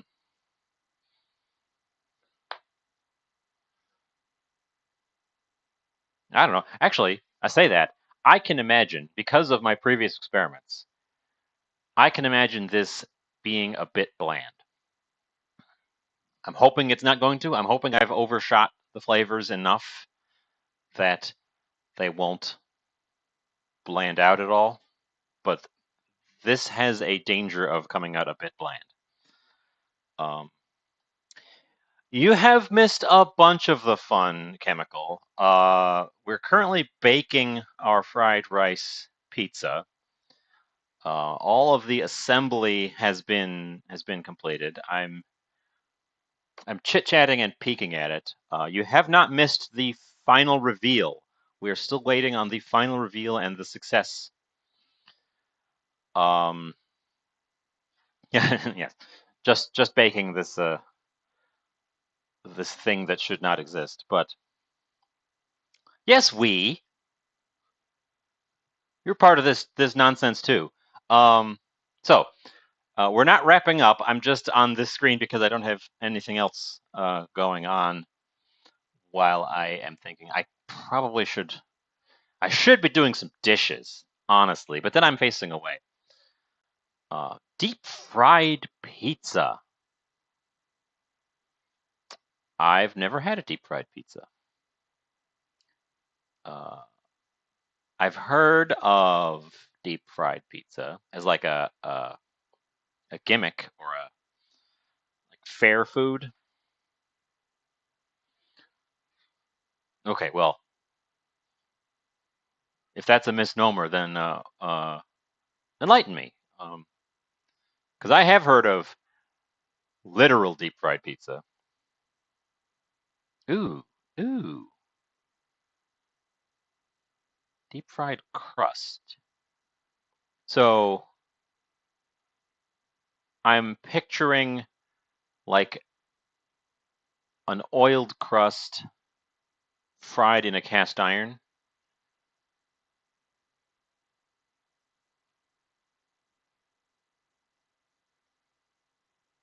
Because I've heard of something like that.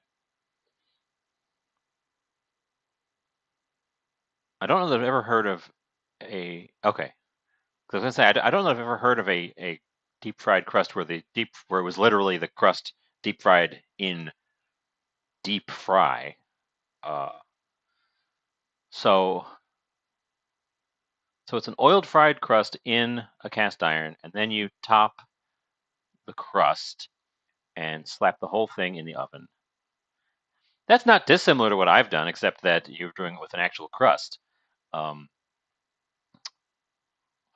Speaking of which, let's take a peek. Okay, okay. Uh, Edges of the onions and peppers are turning colors and shriveling up a bit. That's a good sign. The mushrooms have turned a deep grayish brown, which is a sign of them being cooked, which is good because I don't really want raw mushrooms on. I don't mind raw mushrooms. I don't want them on my pizza. I can't quite see the duck because despite my efforts with the cheese, it has formed a mostly contiguous sheet over the top. Yes, it's a fried rice crust. I Step one was make fried rice. Then we cooled the fried rice. While it was cooling, I made a miso tomato sauce with basil, oregano, and hot peppers. Um, then we added egg to the rice and shaped it into a crust. Baked that until it seemed okay. I don't have a metric. Um, I don't have a metric for knowing whether it was good or not. I was just guessing. Well, if you missed it, it's going to be on the VOD, and then I'm going to upload it on YouTube, uh, and you'll have the benefit of being able to skip around and jump past all of the boring standing around doing nothing parts, um, if you're interested.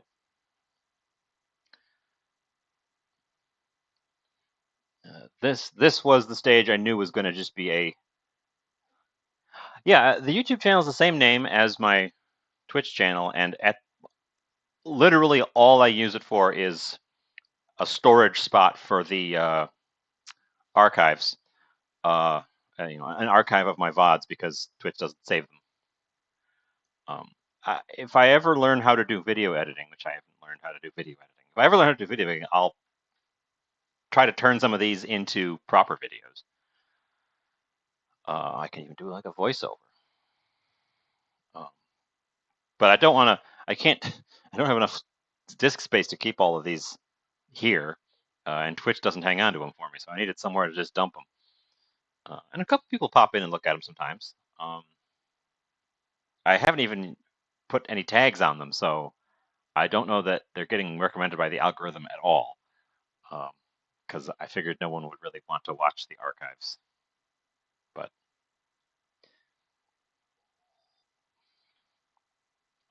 But yeah, so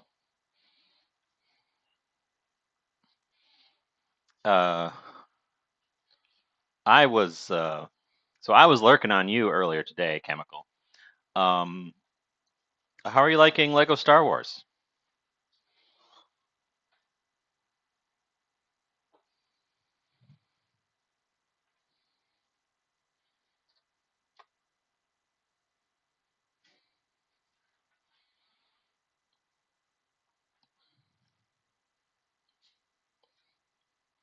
That's good. I've always heard good things about the Lego games, but I've never picked one up for myself. I've never given them a chance. Um,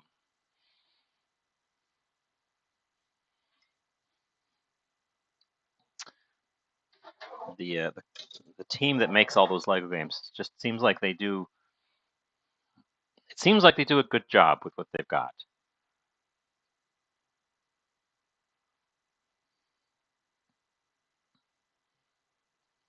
Okay, so I guess I don't know how it's structured. Is it's got a main story, and then do you just get free roam Lego stuff afterwards?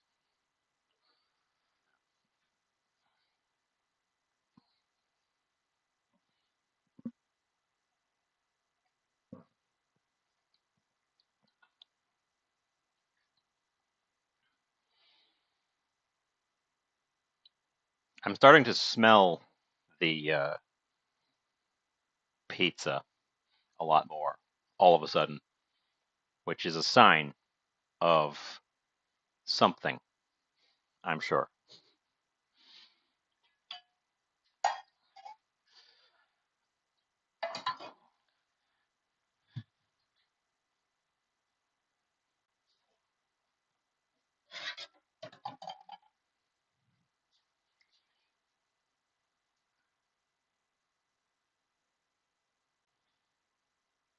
Oh, so it's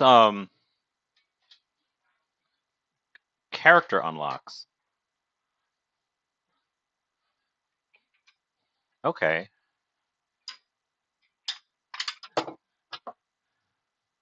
I guess I wasn't expecting it to have unlocked characters. I would more expect it to have just the characters that were appropriate to the story. Huh. Well, I'll probably give a Lego game a chance at some point.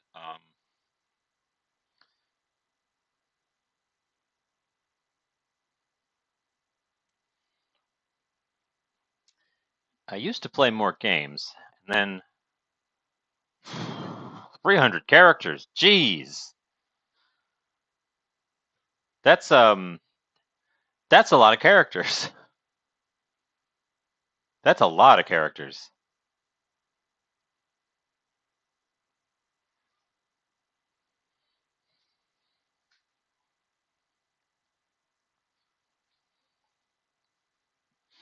Take a peek at this guy. Okay, okay. The rice around the edge is becoming a much darker brown, but not burned brown, like a deep golden. That's a good sign. Bits of the top of the cheese are also starting to show browning near the edges. So we're definitely getting there. I think if I did a blast with the broiler, I'd probably get it. Oh, it's the whole 9 movies and characters from the show. So it's the whole. It's the entirety of Star Wars. Damn, that's a big game. That's a big game.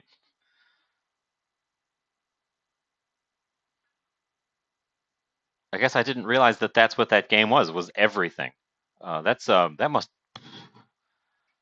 have taken ages to play through. Wow.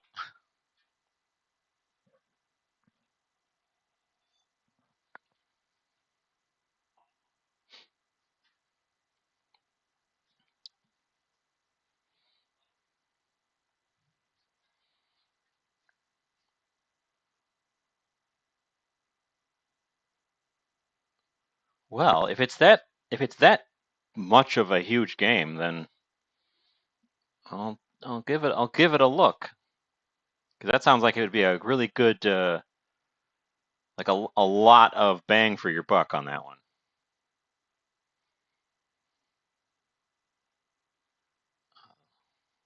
Which is what I look for in a game. Is a game that really delivers the content for your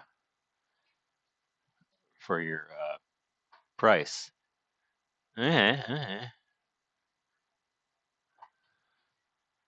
Our cheese is starting to brown a little bit.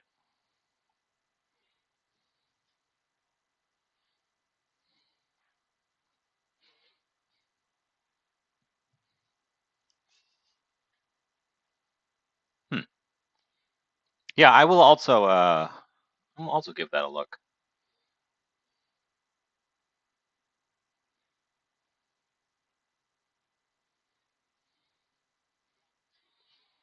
What platforms is it on? Oh, Star Wars. Oh, it's hard to search for.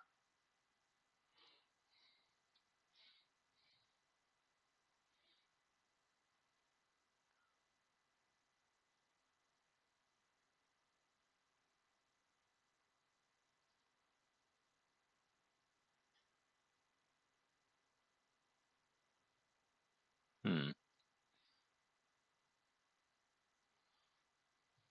Oh, oh no.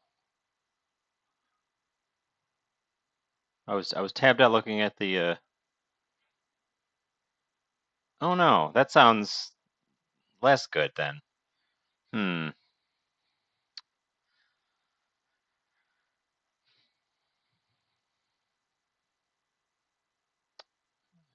Studios need to stop doing that to people. They need to give their staff the appropriate amount of time to complete the projects given to them.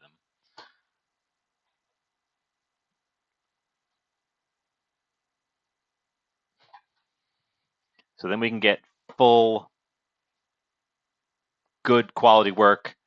The staff can get appropriately paid and not burn out and crunch all the time.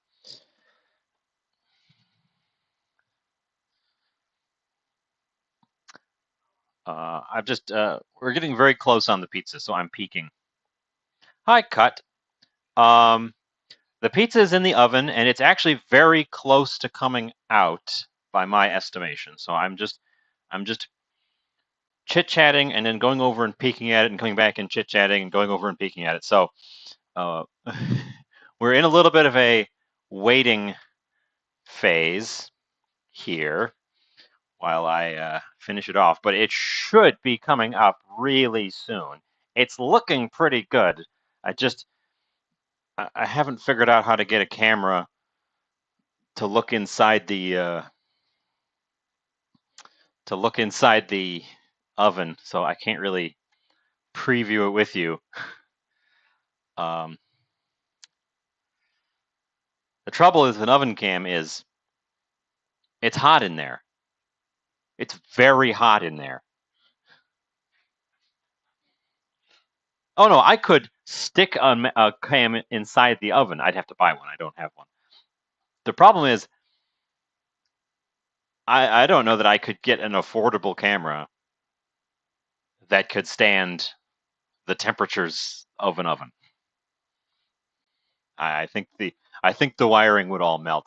The oven cams that I have seen are built in and they look into the oven through a heat-proof window. So the camera itself is isolated from the oven.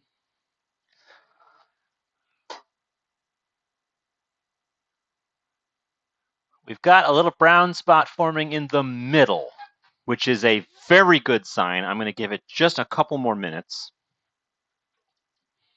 and stop peeking at it so much so that it can get hot in there. We are, because I like my cheese to be nice and browned, and I'm also trying to give the crust the best possible chance.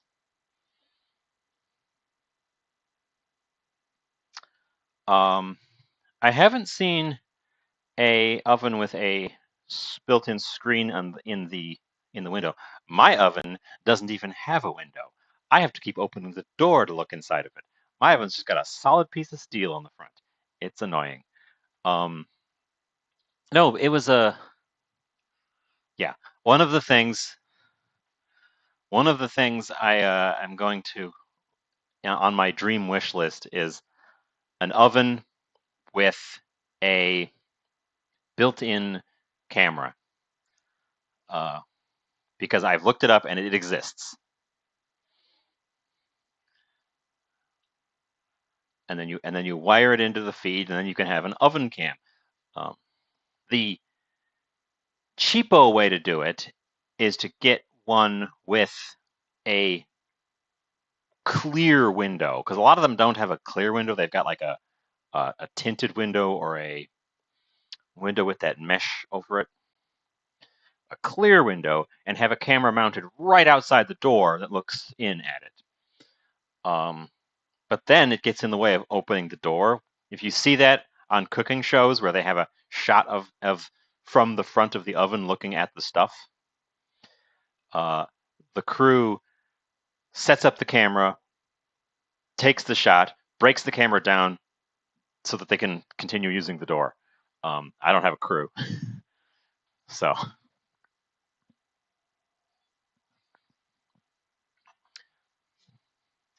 okay, okay, okay, okay, okay. Let's get over to the right angle because moment of truth.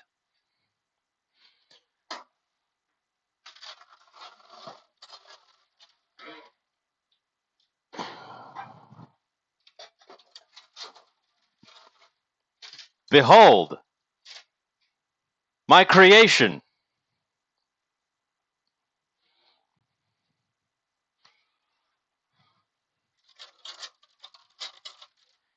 I tell you what, it's still got a little bit of flex to it, but it's stiffer than it was when I put in there. I think it might actually hold when I take a cut out of it. It's got good brown spotting right in the middle. The cheese is not, like, the sauce didn't try to boil up through the cheese. You can't quite see them anymore, but the duck pieces, the little fat layer has gone all rendery on them. The onions and peppers are nice and crispy. The edge is very crispy. The edge is like, I don't know if you can hear it. I can tap on it. Yeah, I'm not cutting into this right away. It'll be too gooey. It'll be too gooey to get in there right now. I'm going to get out my largest plate. Or should I just do it with a second board? If it falls apart, it'll become pizza in a cup. Yep. I want to get it off of the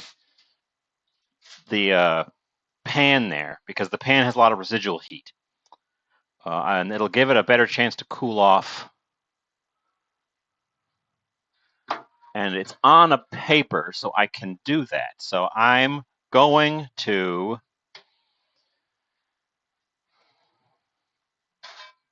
move the wok out of the way. And I'm going to transfer it to the cooling rack.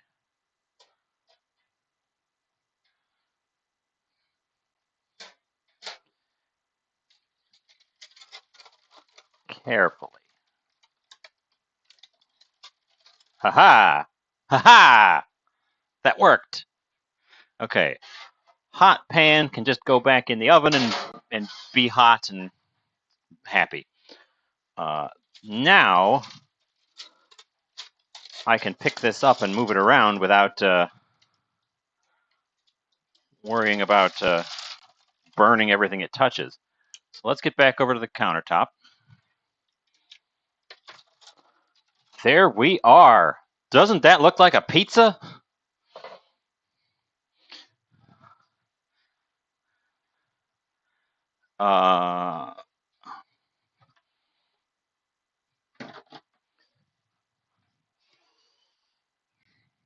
Yes, good idea. Pictures. Let me find my camera. You guys can keep looking at the pizza. I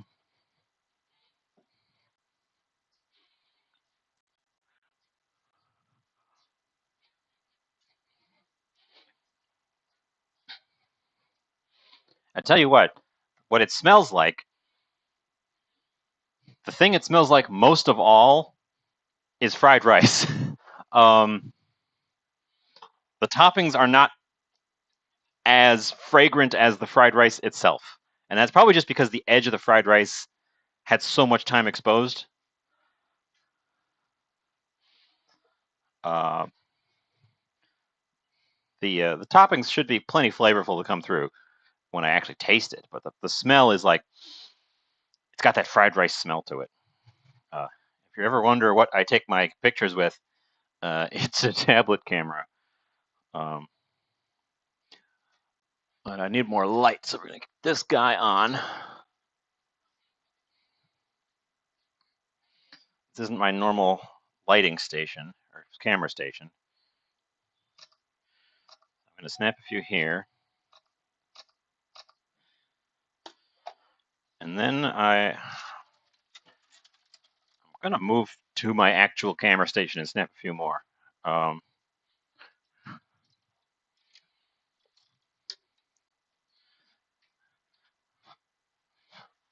The camera station, this is madness. No, this is Jovial Jovian. The camera station was actually a bit of a fortuitous accident.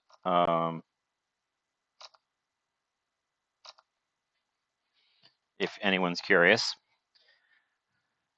because I took the door off of one of my cabinets so that I could mount a camera, and I just plunked the door around the corner over here. Well, the door is now my camera station. I've got it flat because it's got a nice wood grain to it. I've just got it flat, laying flat on top of my microwave that's in the other corner there, and I put a light on it.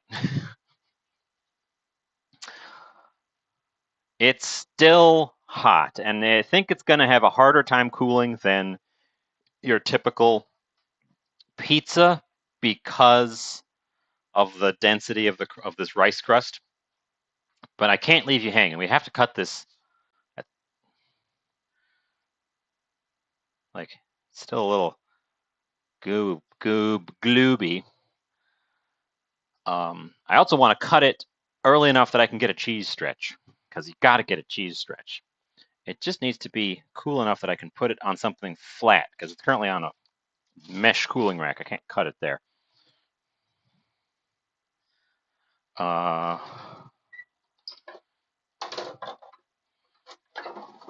It's going to be that.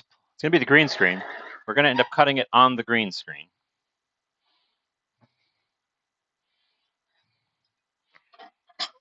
I mean, on the paper on the green screen.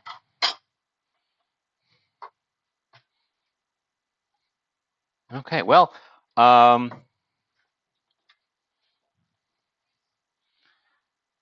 here's the test. Can I put my hand directly on the bottom? Ah, not quite. It's hot. So I'm going to give it another minute of cooling. Okay. Exciting stuff. I need to figure out how to. Ooh, burned cheese, everyone's favorite. Ooh, the bits of cheese that fell off the sides have become perfect little cheese Krispies.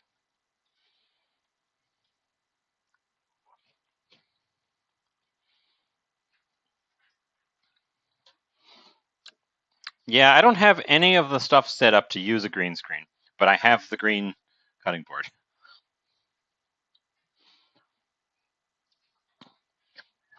Someday, I will sit down and set up all the stupid things that I just keep putting off not setting up, like the bot to handle all my bot stuff.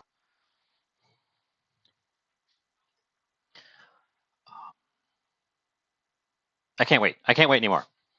We cannot wait anymore. I'm just faffing about. We'll move the black color fixing sheet, and I immediately went dim. Get this guy over there.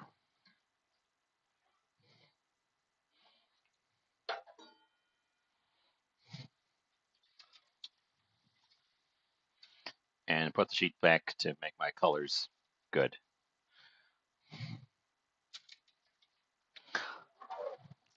Now, I've got a pizza cutter, or I've got a knife.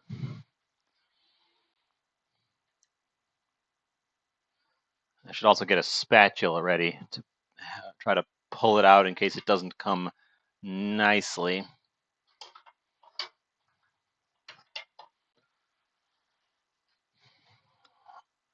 What do you think? Do we go with the pizza cutter or do we go with the pizza cutter? Okay. Okay, I'm also going to get a plate ready. It can be on the side there. Okay. I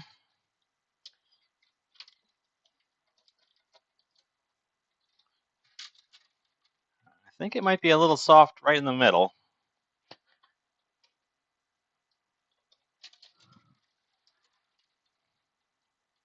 It doesn't have that, like the edge crusts are crispy.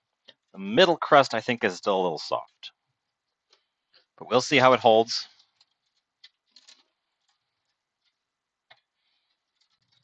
Let's pull this one out.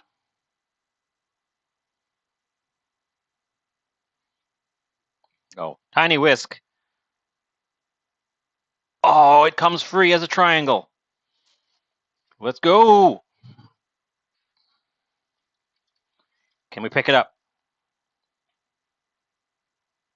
Oh, it's hot in the middle. It needs a little bit of support. I can't just hold it by the edge. And the bottom is hot, hot, hot. But it holds. It holds as a slice. Greasy on my fingers.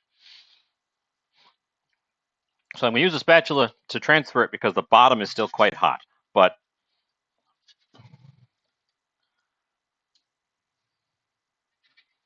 slice of pizza.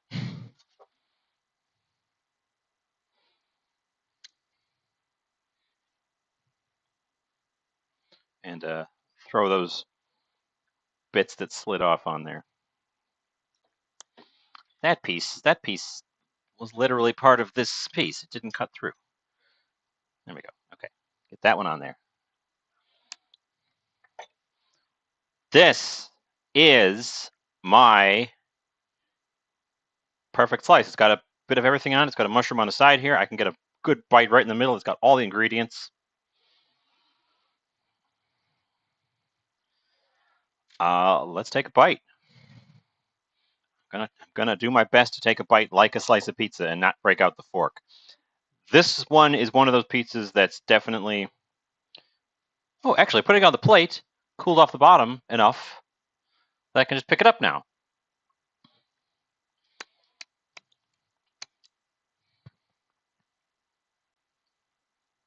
Okay. Moment of truth. Here. Moment of truth.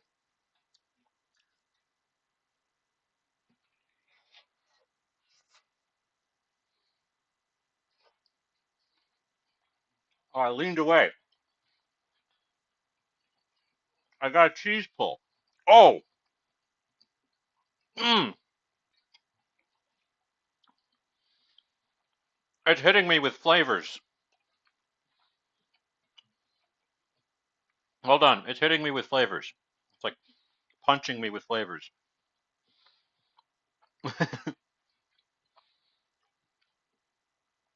um,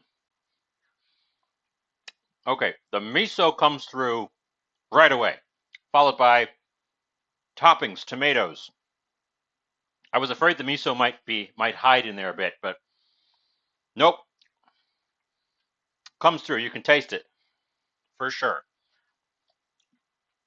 The crust is not super dense. The crust is here. I imagine the outer crust is going to be, but take a look. I got and look how stiff it is. I can hold it by almost the end, and it flops a little bit, but the crust is only that thick.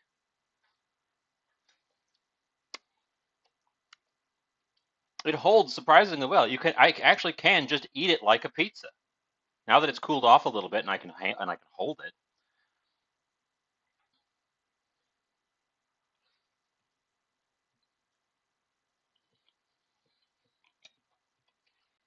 Mm.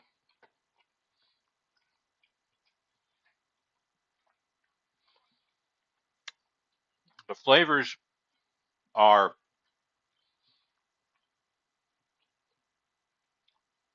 unique.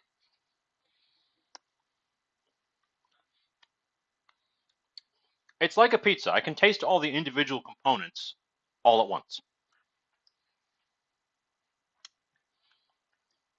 I like the sauce. Um, it was a little bit too spicy just tasting it with a spoon by itself, but that was deliberate, and it paid off because with all the rest of this, it's just a little bit of spice. Um, it's tomatoey. It's got a lot of umami. I'm proud of this one. I'm proud of this one, guys. Here, let's switch back to the countertop because I'm just babbling, facing this way and babbling at you. Um, I think the cheese may have, in fact, helped pull it together in the end. Um, and you know what? It still kind of tastes like fried rice. it tastes. It doesn't. It tastes like I'm eating fried rice and a pizza. That's what it tastes like, which is interesting for sure. Uh,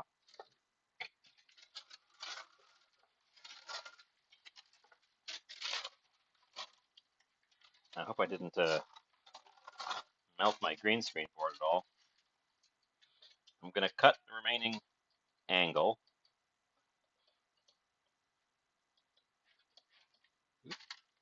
The outer crust is definitely crunchy. Actually, I should take a bite of the outer crust while you're here and tell you about it, because that's the part that's going to be noticeably different than the rest of it.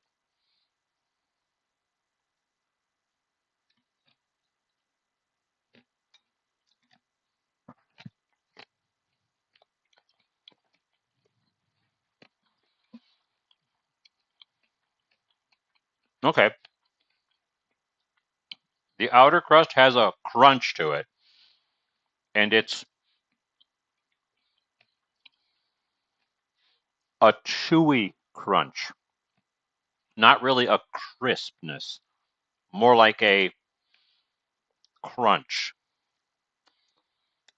It's not bad. It's texturally unlike pizza, though. That part, you know what that part is like? If you've ever had paella, it's the crispy bottom on the paella. It's that really like firm textural crunch of like crisped rice. That's the texture of the outer crust. It's not like a pizza crust. It's like the bottom of a paella, um, which I don't hate. It's very different than either a fried rice or a pizza, but I don't hate it. It's just Well, that was fried rice pizza. Um, it took us a bit longer, so I'm glad I didn't start late. I was talking with, and I wanted to, because I got a bunch of people here now, I wanted to run it by all of y'all before I go. I've been looking at my viewer graph, and people don't really start coming in until after 5. So I was thinking of starting around 5 instead of starting around 4:30. Um, for something like this, that would mean that I'd be another half hour later. It'd be 7:30 for a project like this that took me this long. But for the shorter ones, it'd work out, I think. So, what do you guys think? Should I stick with my 4:30 start and miss a lot of people at the start because they haven't gone off of work or they're, early, um, or push it later and hope people stick around for the duration? I also do hope to be doing more grand projects like this. This is the kind of thing that I'm really interested in doing.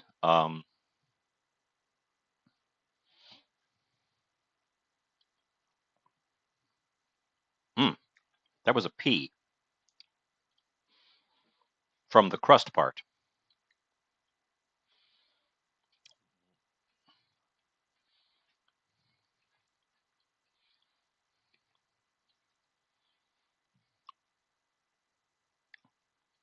Okay, tell you what, I will try out 5 o'clock this week, Thursday.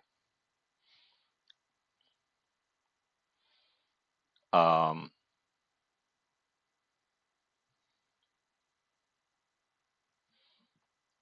so that'll be the plan. I'll try at 5 o'clock this week, Thursday. We'll see how it works. We'll see how things shake out, and then I'll reevaluate for next week. I don't mind 4:30. I just don't want people to miss out on stuff. Um, anyways, I have a lot of dishes to do. I have a lot of dishes to do, and I also want to eat this while it's still hot and delicious. So, and we've been here for 2.5 hours. This was a nice long, full project.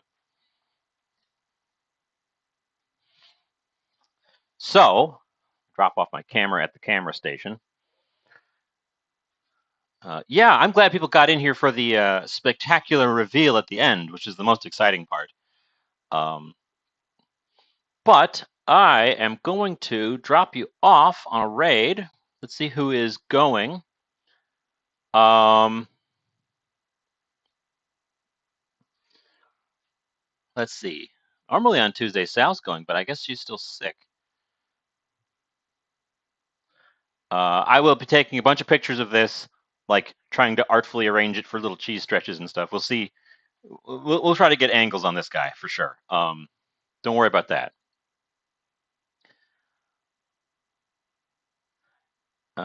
Tell you what, we're gonna go raid. I should see how long she's been on.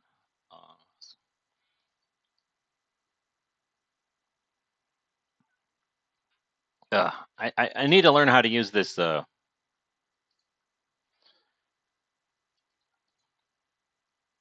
this panel better. Again, I mute that. Mute.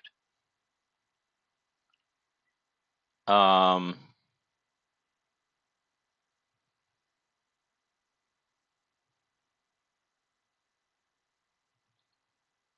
I was about to say, let's go raid Zelt Dangerous.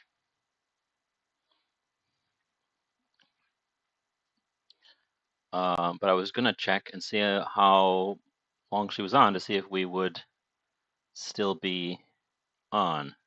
She's playing a delightful game called Little Misfortune.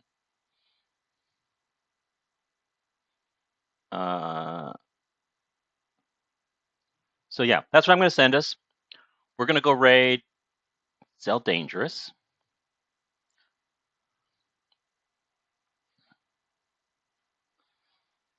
And I will be back Thursday. We're gonna move it to 5 o'clock. No one gets here at the start time anyway, so I don't think that'll matter to most people. I'll just do it as an experiment to see how numbers and all that stuff works out. I don't have an idea. I've got a bunch of leftover ingredients, so it's probably gonna be something with all of that. If you're not familiar with Little Misfortune, the game we're going to be raiding into, boy, it's a trip. It's a ooh wee. If you're not familiar with it, I kind of recommend playing it yourself because wowie, it's one of those type of crazy adventures. But it's also loads of fun and very funny.